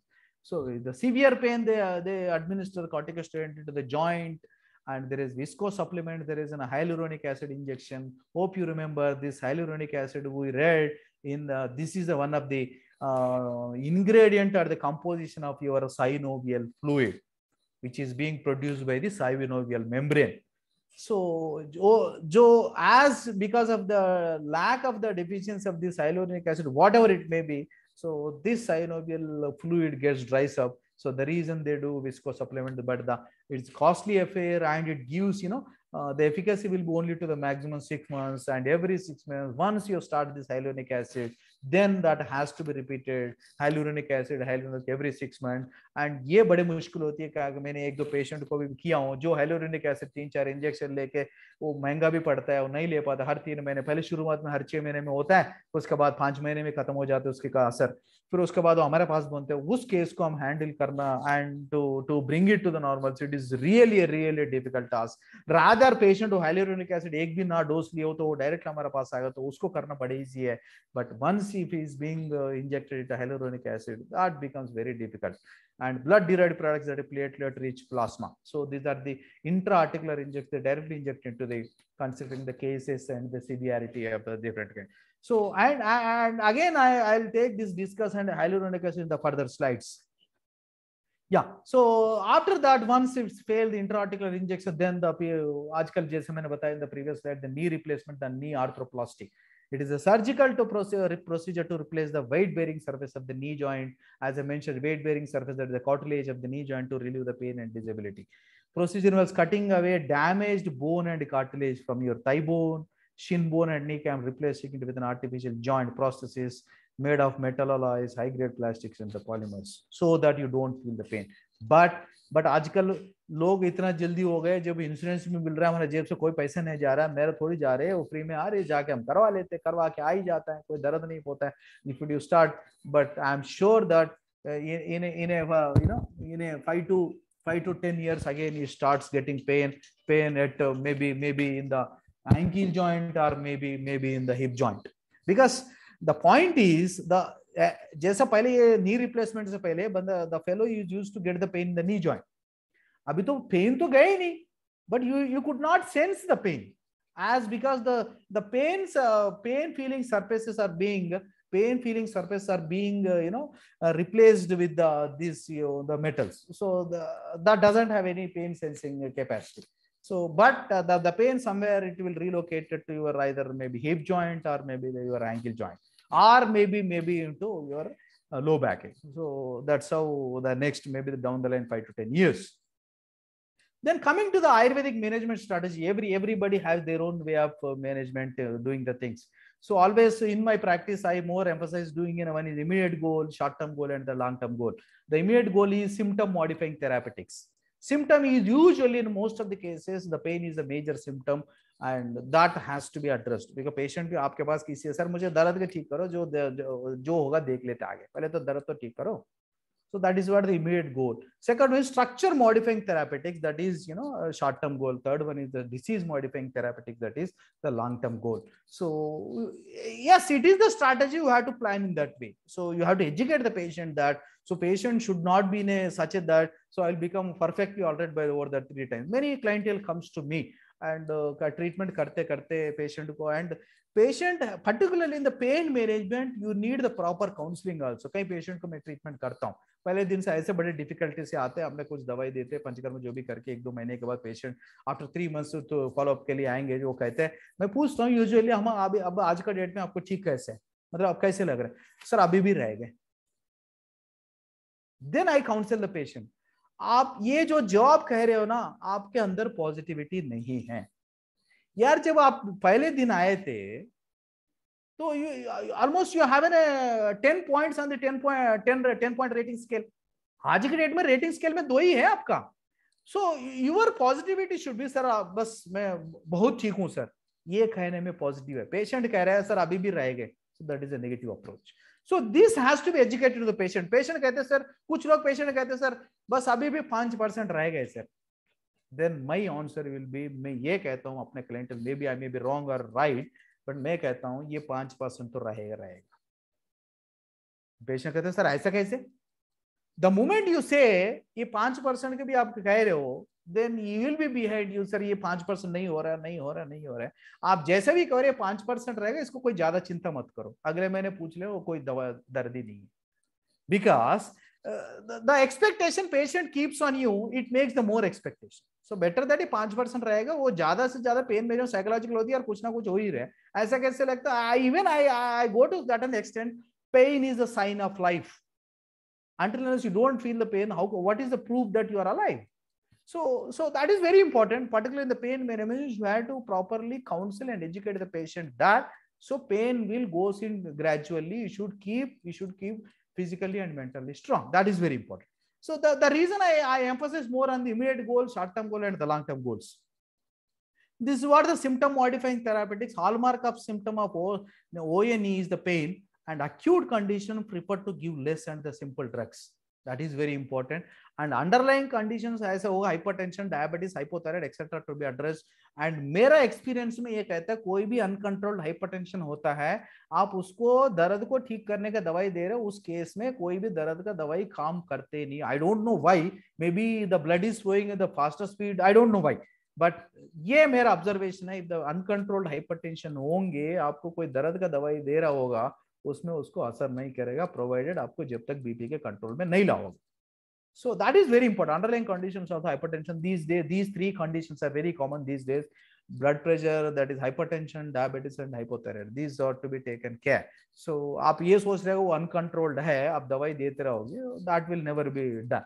So in those cases, the new osteoarthritis will be secondary to the primary condition of these three primary conditions. And usually haldi shalak ki pipari ka combination which I usually prescribe. आजकल market में इन तीनों का combination में कई दवाई आ रही है, may be FSSA की फूड कैटेगरी में भी है, तो so look at that. And ashwagandha churn you can give, and for the local application, if it is in a hot season, not in the cold seaseason, that is kottam chukkadi churna with dhanya amla.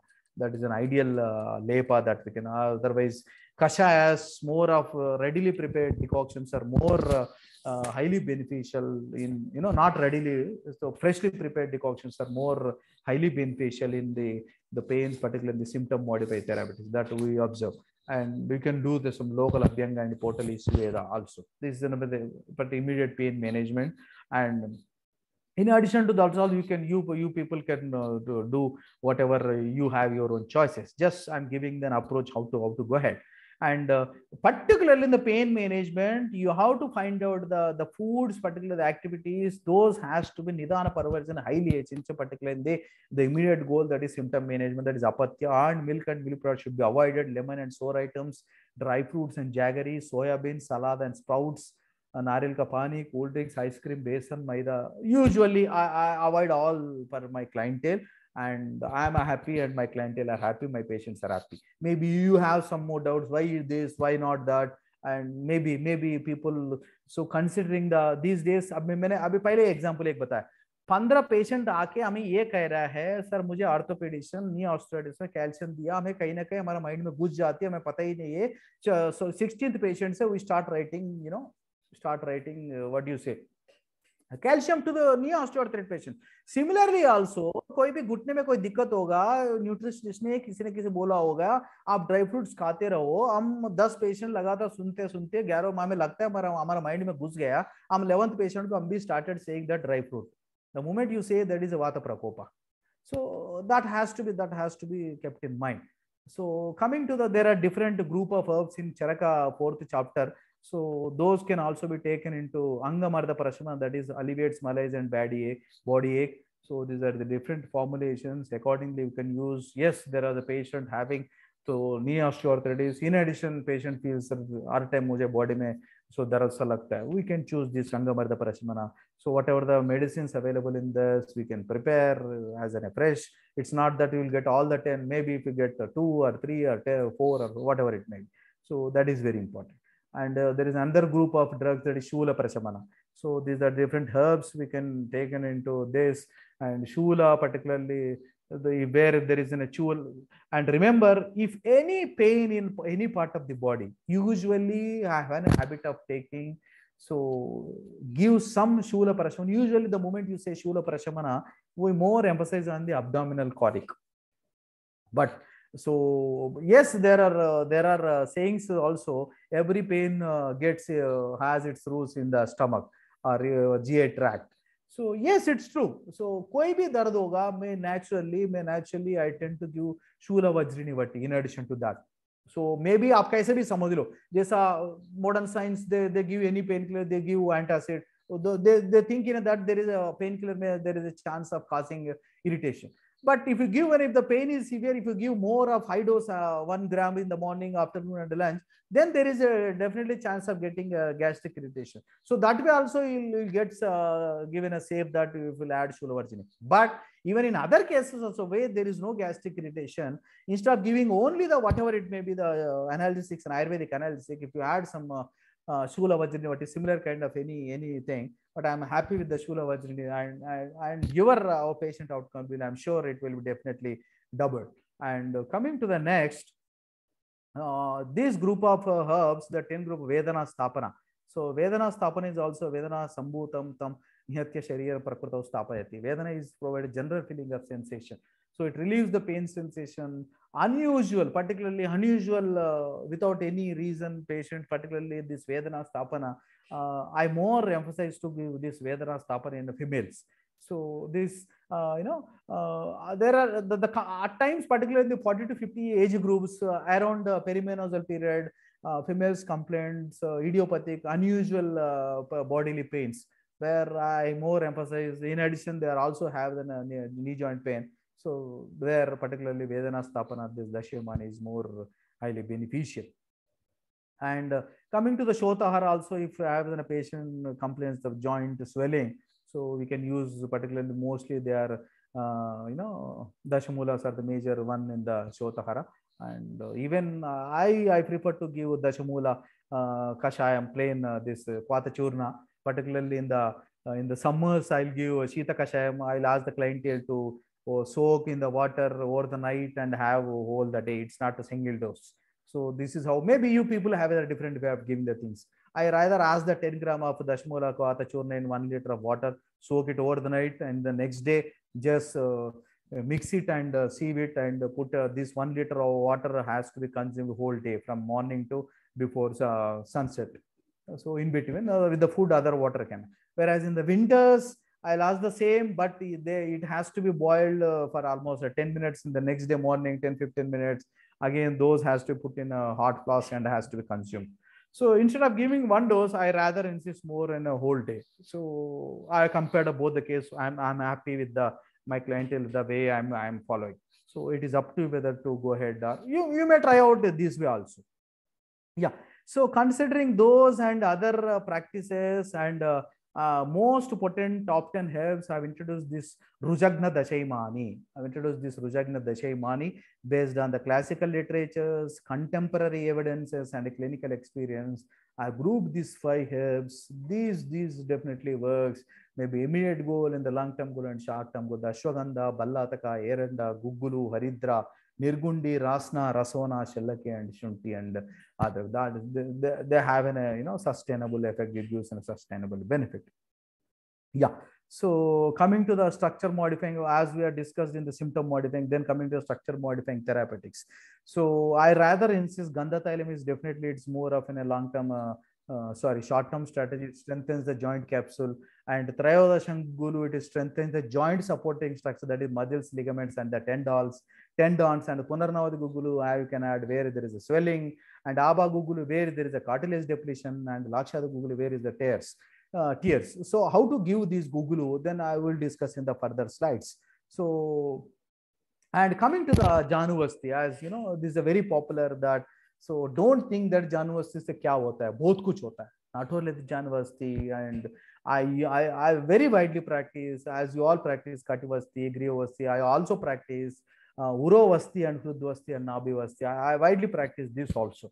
And don't underestimate that. Don't underestimate that these local oil pulling therapies are the no. I'm happy these oil pulling therapies are gives but provided you are supposed to choose in a right oil. It's not only the procedure. Maybe you can say, sir, मैंने इस case में जानवस्ती किया हूँ. It's not that. The question comes that by procedure, जानवस्ती will contribute only 50%. The remaining 50% will be the oil which you have selected for the Kativasti. It's not that, but always I suggest you people don't go for whatever it may be the Vasti, whatever, don't go for only one oil, rather you go for the combination of oils, 2 or 3. So that gives, considering the different origins.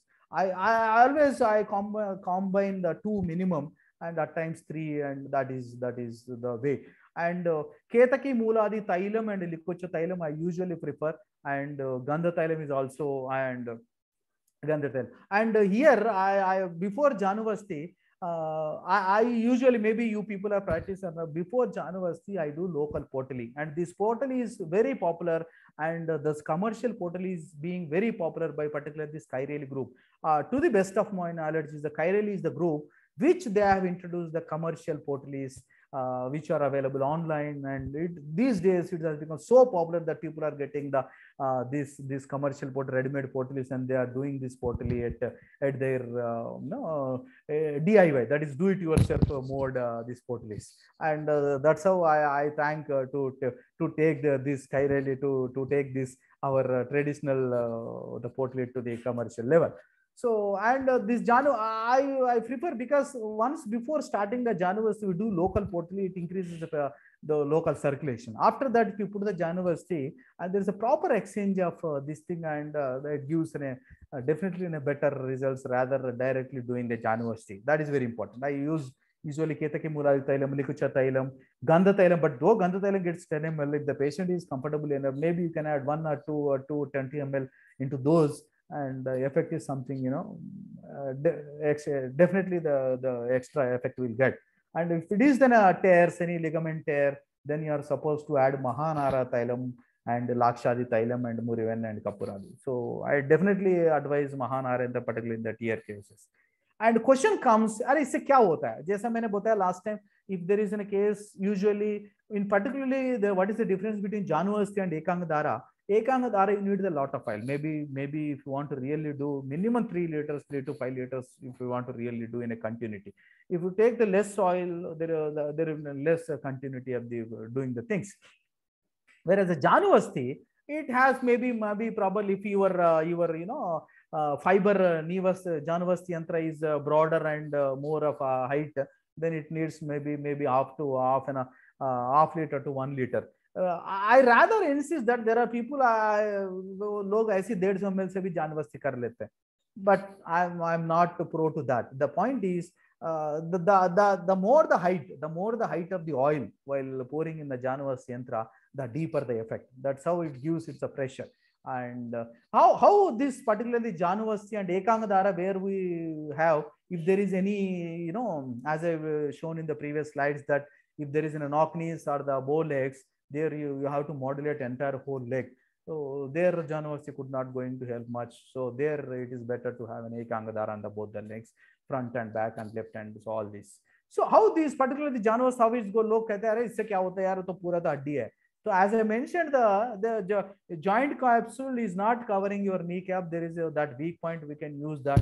So regarding again, you have in the cutaneous, there are the more cutaneous receptors on the particularly the knee joint and the particularly the front and the back. So there are the 4. One is the pressure receptors, another is the temperature receptors. So another is the pain receptor. So these all the receptors can be being modulated. And there are receptors which are present in the superficial layers, in the joint capsule, one is in deep layers. So accordingly, definitely it modulates the pain. So that's how it is very important to have an immense effect is by Januvasti and Ekangadara. Yeah. So coming to the leech therapy, yes, many people do, even I do leech therapy, particularly in the cases where, as I mentioned, hyaluronidase present in the saliva of leech stimulates hyaluronic acid present in the synovial fluid. ऐसा मुझे लगता है कहीं ना कहीं ये there are 2 cases. As I mentioned, if there is a fusion of the joint, that is solidification of synovial fluid. Where in other cases, if you feel if the hyaluronic जो liquid बन सकती है जो already fuse हो गया है, वहाँ आपको saliva leach करने के, if it releases hyaluronic into the circulation, then there is a possibility of hyaluronic. As in the modern science, they inject hyaluronic acid into intra-articular injection. So where मुझे लगता है कहीं भी हो, so you it's not that सब में leech therapy करते जा रहे हैं, कुछ में आ रहे हैं, कुछ में improvement नहीं आ रही है. Maybe you must observe this. So this is a right context where exactly leech therapy is having a direct focused effect. So as the hyaluronic is present in the saliva, please stimulate hyaluronic acid present in the synovial fluid. Yeah, coming to the last, that is a long-term strategy, the disease-modifying therapeutics. So anyhow, the first and foremost, as I mentioned, is the Nidana person is highly important. We more Panchatikta Google, it is highly effective in Asti Majja Vikara. As we analyze the condition, is directly Asti and Majja are involved in this particular condition. And Mahayavaras Google with gold is also highly essential. And Virechana Karma on weekly basis with Nimbamrita, particularly in obese cases. And you can do Matravas with Bras and Davadi Thailam. These things which I am practicing. So at Kashaya Vasti with Gugulu, Tiktaka Kashayam, Chira and Sachara Thailam, you can choose other also in considering other all associated illnesses.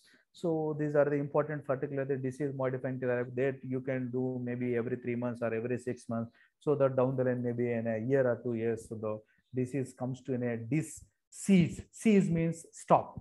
So yes, there are conditions we may not reverse those conditions completely back, but this particular condition is in a maybe gradually or fast progressive condition, or in some cases fast progression, in some cases so gradually somehow it is progressive condition. So if this progression is bring back to the stop condition, that is disease. So the disease modifying means it is bringing your disease progression to the stop, that is disease condition. So this is how important.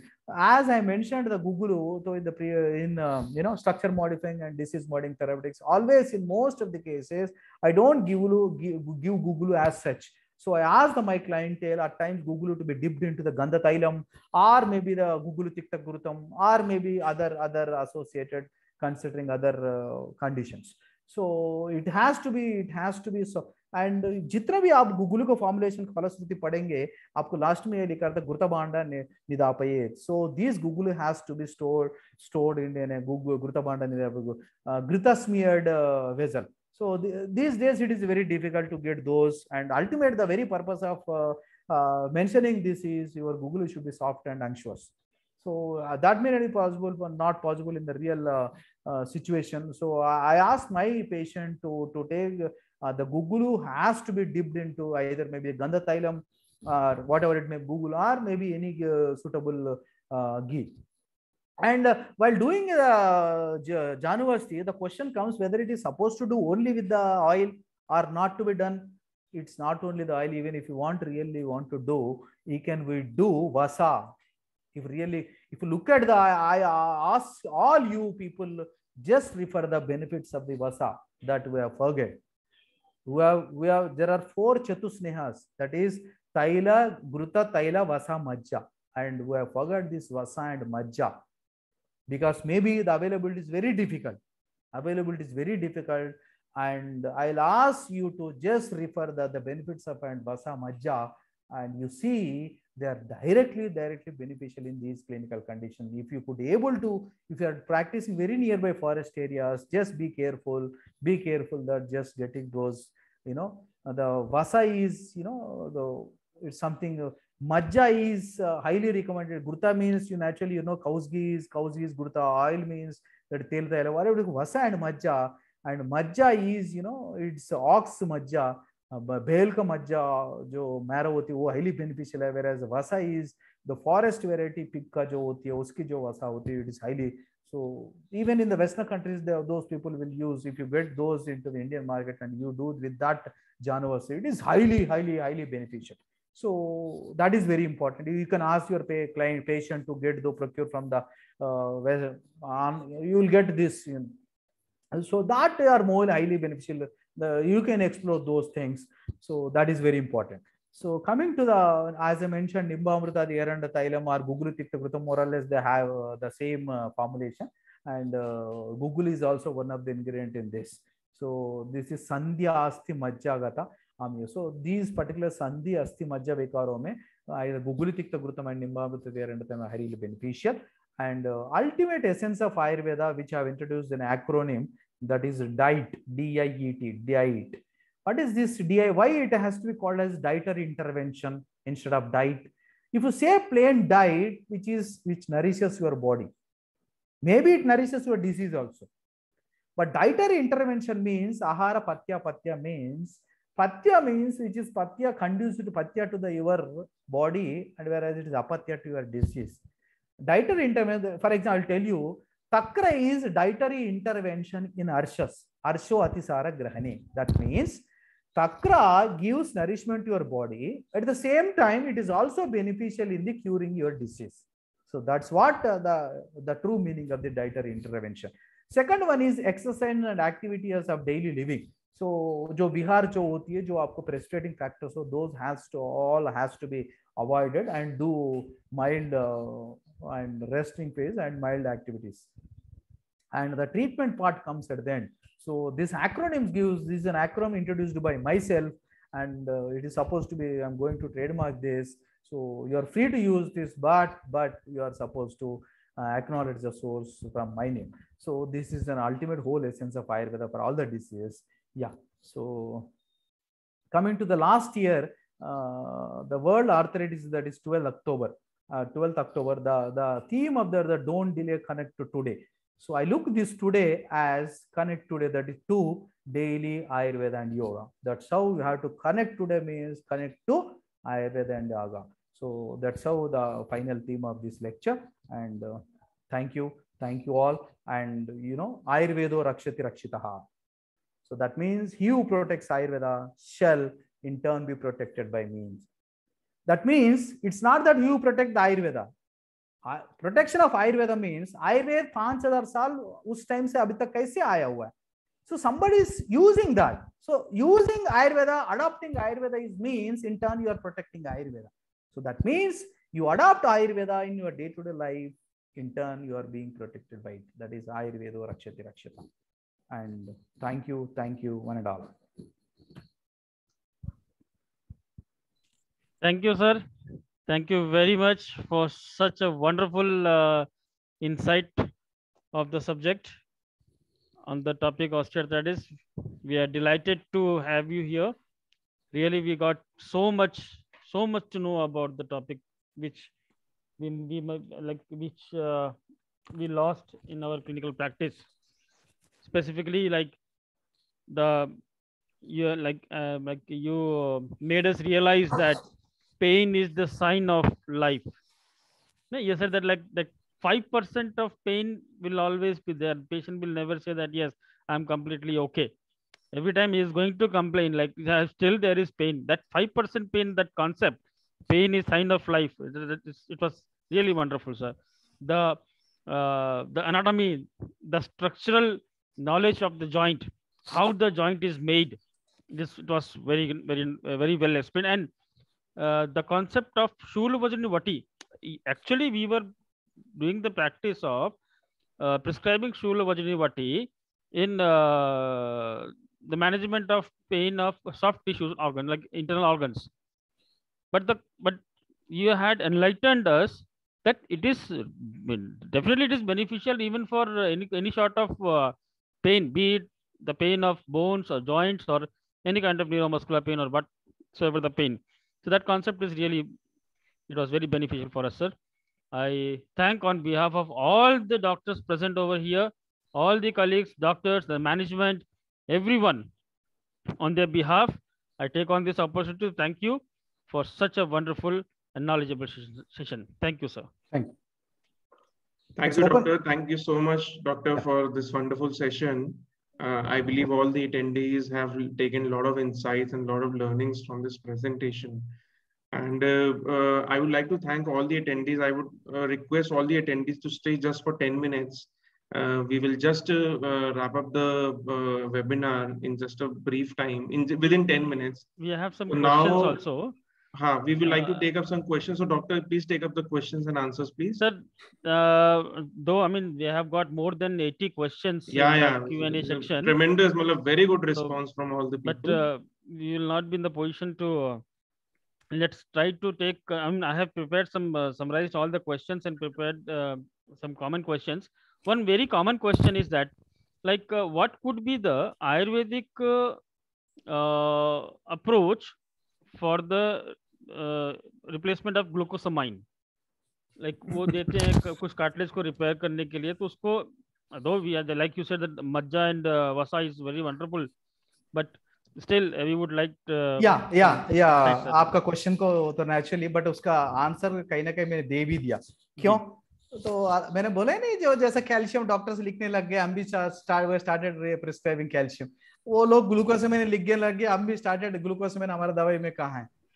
But I am sure, I am requesting all the participant, just go through the Vasa and Majja and you will enjoy the beauty of those the benefits of and Vasa Majja.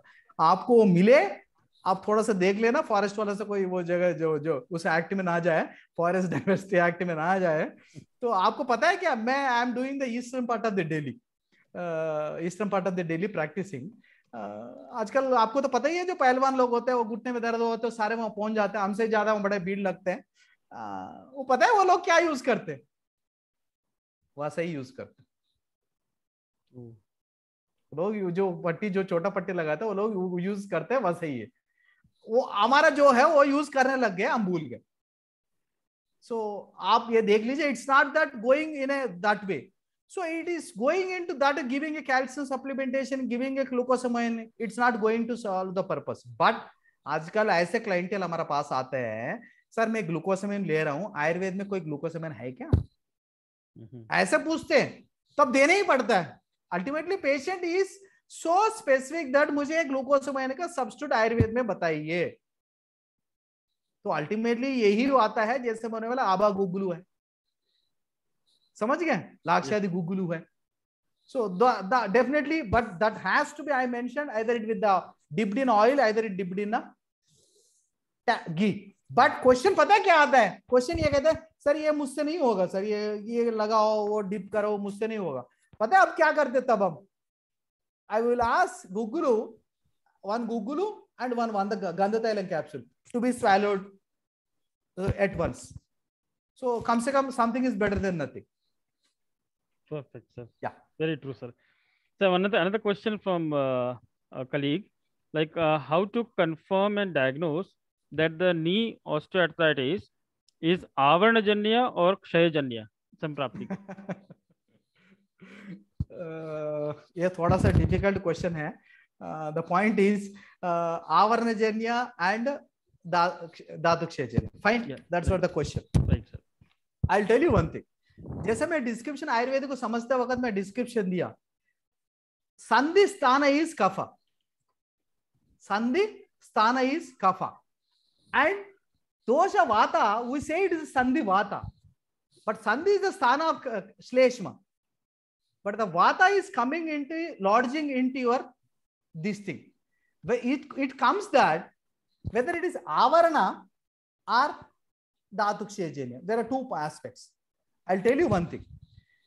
These two aspects, there is a possibility they can exist separately, or these two aspects, they can, in chronicity, this avarna will become dhatuksha. I'll tell you one thing. If imagine there is an amavata condition, maybe this is how I perceive the things. If there is an amavata, if amavata patient of having an origin of almost 10 to 15 years, can you expect ama even after 15 years? No, it will become all mostly of vataro, because all deviation of the joints. If there is an initial stages of ama, there is a chance of ama being occluded, maybe occludes vata, or that maybe leads to the avarna. So it depends whether it is ama associated or not. It is on clinical grounds.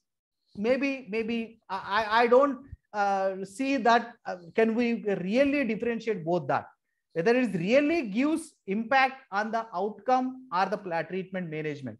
So that usually in the both the cases हम ऐसी planning करते हैं, यार हम कुछ समझ में नहीं आ रहा है, ऐसी planning करो, वो आवरण को भी टैकल कर ले, धातुजन्य को भी टैकल कर ले. For example, I am giving Gugulu Tikta Grutam. It has a dual effect. Got it? So that's how हम कभी-कभी हम बुद्धि लगाने की कोशिश करते हैं, हमारी बुद्धि से बाहर होती है. It's not that we do everything. अरे ऐसे समझने चाहिए तो आयुर्वेद पूरा समझ लिया तो हम तो भगवान ही बन जाते, लोग हम फोटो लगा देते.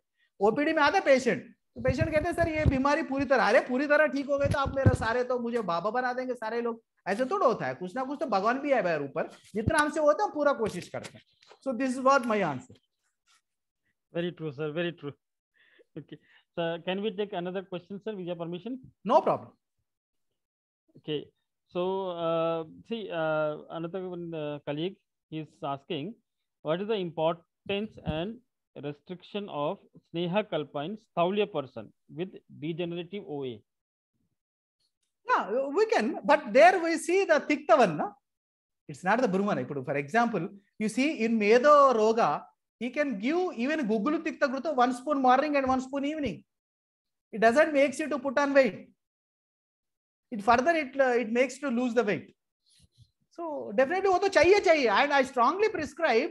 तो जो भी आप गुगलू देंगे वो आपको गुगलू तिक्ता घृतम में डिप करके ही देना, particularly obese patient. In my practice, for all the obese patient, I give गुगलू तिक्ता घृतम. If not, गुगलू Nimba Amrita the erandum. If you feel that अब गुगलू से कुछ होगा, but एरंड तो है ही है, कफर व्याधि तो हम एरंड तेल वो भी दे सकते हैं, but वो थोड़ा टेस्ट के लिए दिक्कत होती है. You can choose the capsule. Nimba Amrita the erandum capsule भी मिलता है मार्केट में. That also you can choose. We can give Tiktaka Grutam and Eranda Telum comfortably, you can give obese patients. Ji. Sir, can I ask one more question? No problem. Another one colleague is asking, like Mithya yoga, eating and drinking in standing position. Like there is a, even in villages also, in rural public also, they say that don't eat or drink in standing position. Does it have any effect on the knees? ये थोड़ा सा exactly तो as such we don't have any study, but मैं ऐसा presume करता हूँ जो भी है. So anything, the joint is something which is in a liquid tissue, धातु, तो संधि श्लेष्मा, fine. So and again, udakava srota moolam is your throat. Yes. I feel there is a functional linkage. I feel there is a, so rather मैं joint के लिए नहीं कहता हूँ. Yesterday I was delivering one lecture. Why the people are being asked to drink the water only in the sitting posture, not in the static posture? But my direct answer is, मैं ये कहता हूँ sitting posture में इसीलिए पीना है. आप standing posture में पीने से आपकी digestive tract and your respirator both are in open posture. There is a spilling of, there is a chance of spilling of water into your respiratory tract. If आप sitting posture में पिएंगे, naturally the diaphragm will be up. Diaphragm will be up. There is a closure of your respiratory tract when compared to your digestive tract. So आपको water spilling respiratory tract में होने के sitting position में कम chance होते हैं. Fine. When it coming to the joint, this is in a Vedic belief. As such, we don't have any established studies. So nothing is wrong in obeying that. Nothing is wrong. So for example, so maybe somewhere we say in a squatting posture is more highly advisable. But फिर भी हम western toilet में जा रहा है तो कहीं बोले ही नहीं.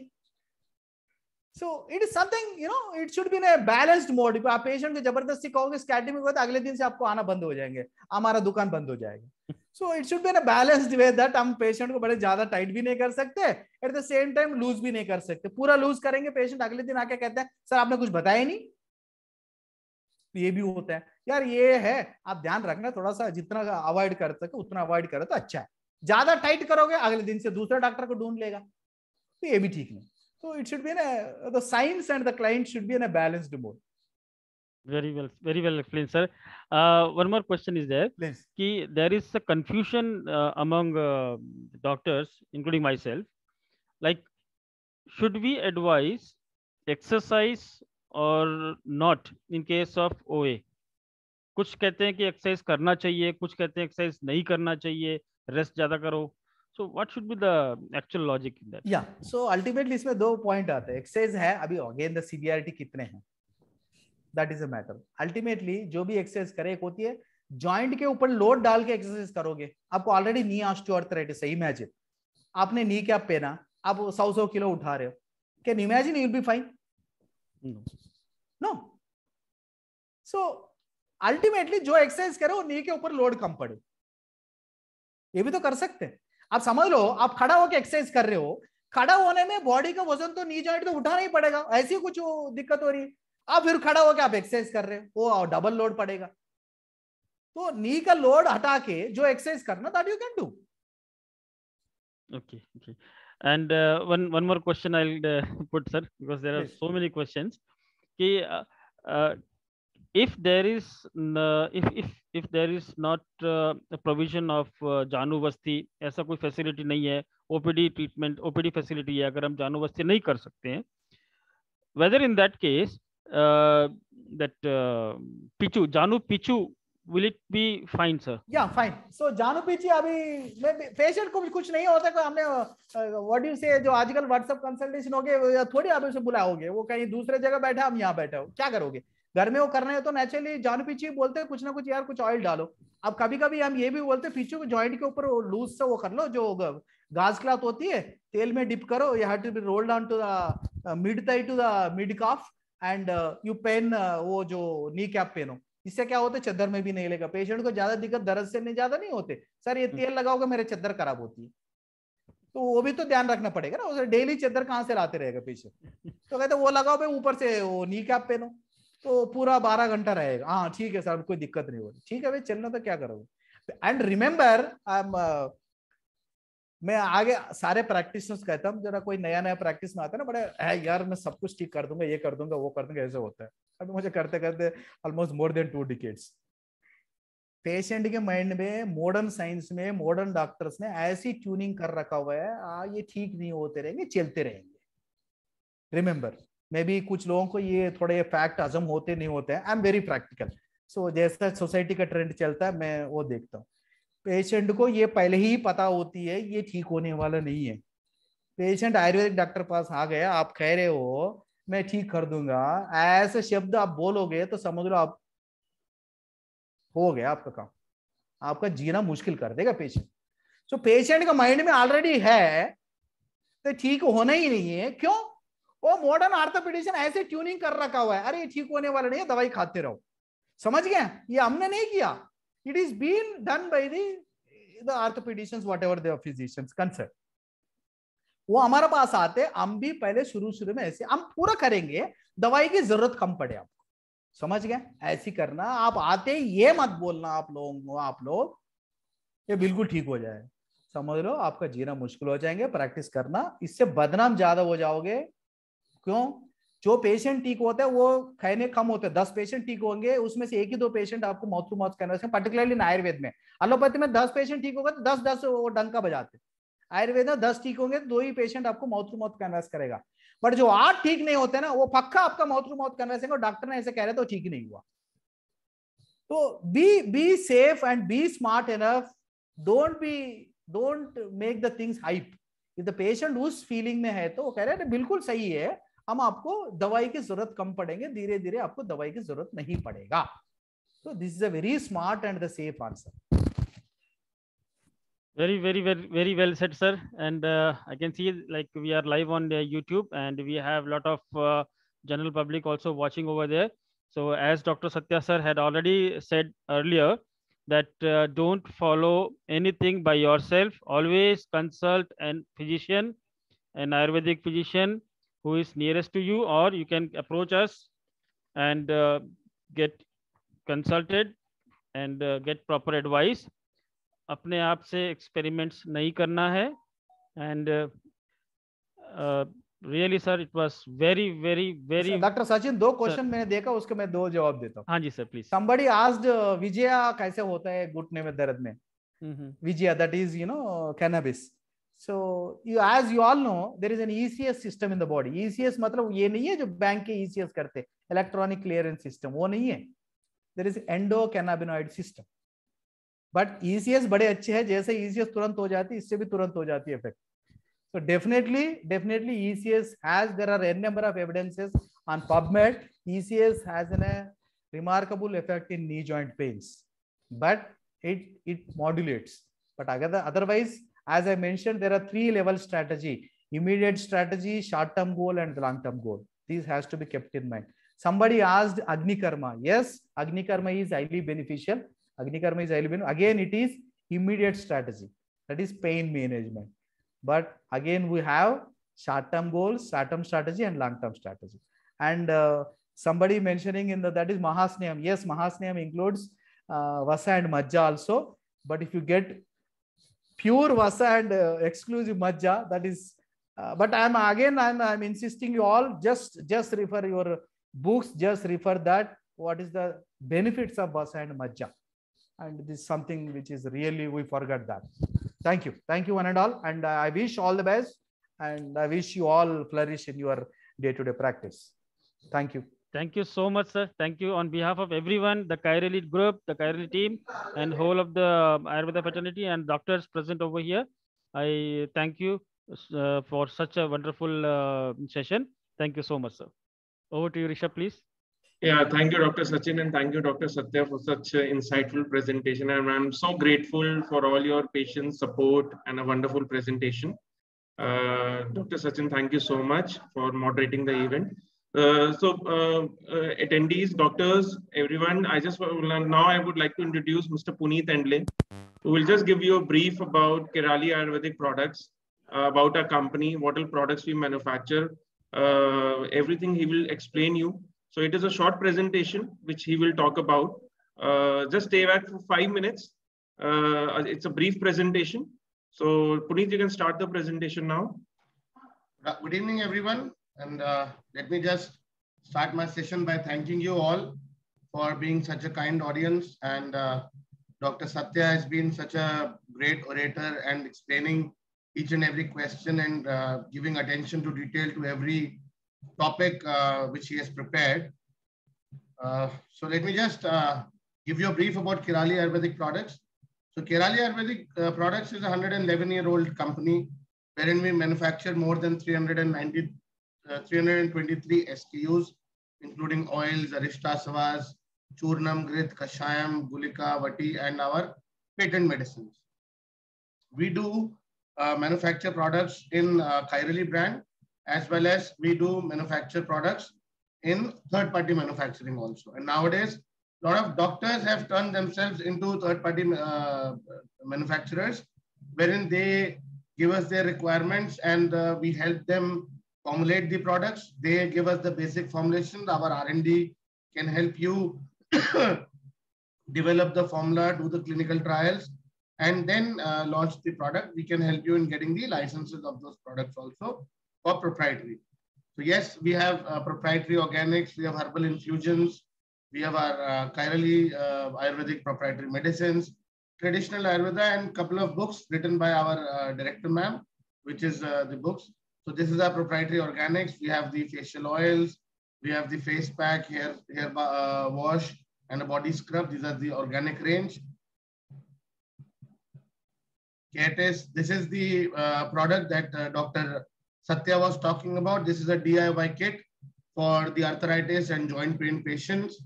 So this kit comes in two categories, 55 ml and 110 ml, wherein we provide a single potli and a double potli with 110 ml oil. We have other oil for fractures, healing. We have body muscular oils, detoxification oils. This is our complete series. Then we have our herbal infusions. We have 3 types of herbal infusions for detoxification, rejuvenation, and for immunity. So Arogya is our immunity, Yuvan is our de-stress, and Tahira is our detoxification herbal infusions. Then we have our care cosmetic series. We have 6 ranges of shampoos, shower gel, body lotion, hair conditioner, 3 types of soaps that we manufacture right now.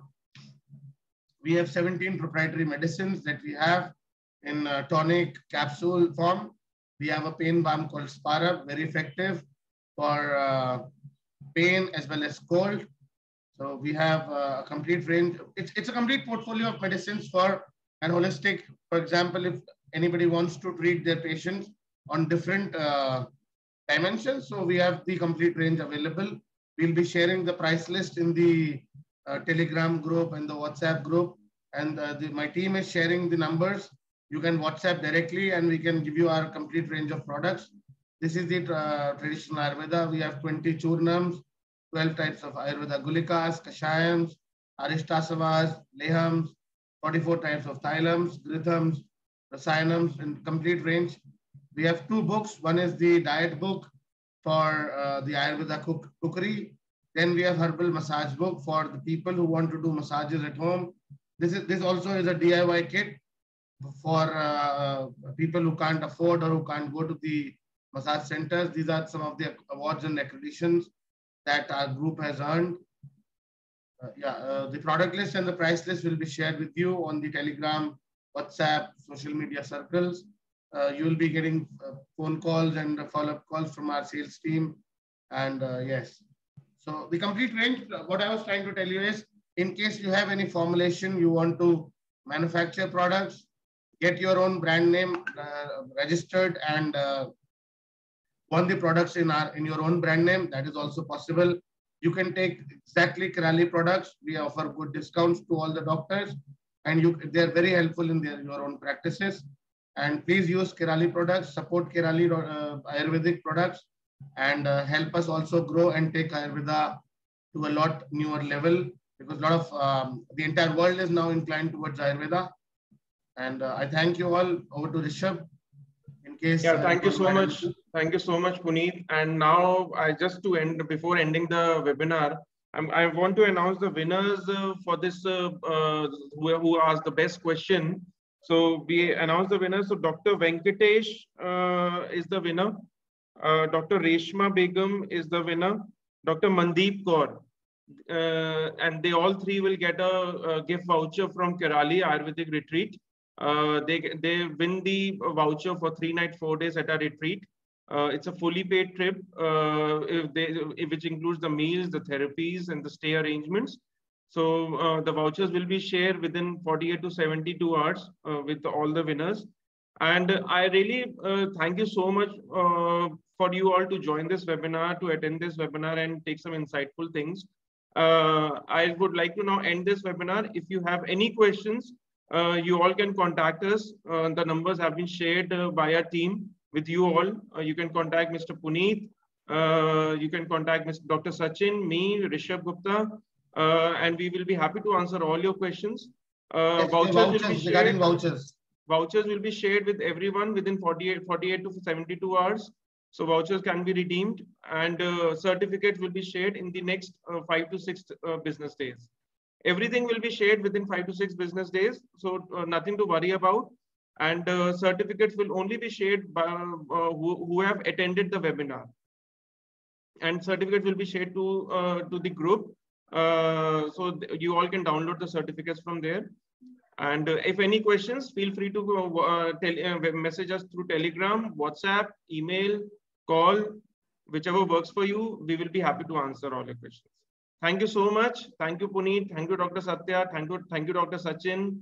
I would like to thank all my backend team, Ritu, Vikas, Himanshu, everyone, to be supportive, to help us run the webinar successfully. Thank you so much. I would like to end the webinar now. Thank you. Have a safe day. Have a nice day. Thank you, Rishabh.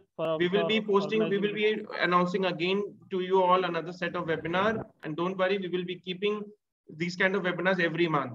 We will keep you posted about it. Thank you so much. Thank you, team. Thank you so much. Thank you.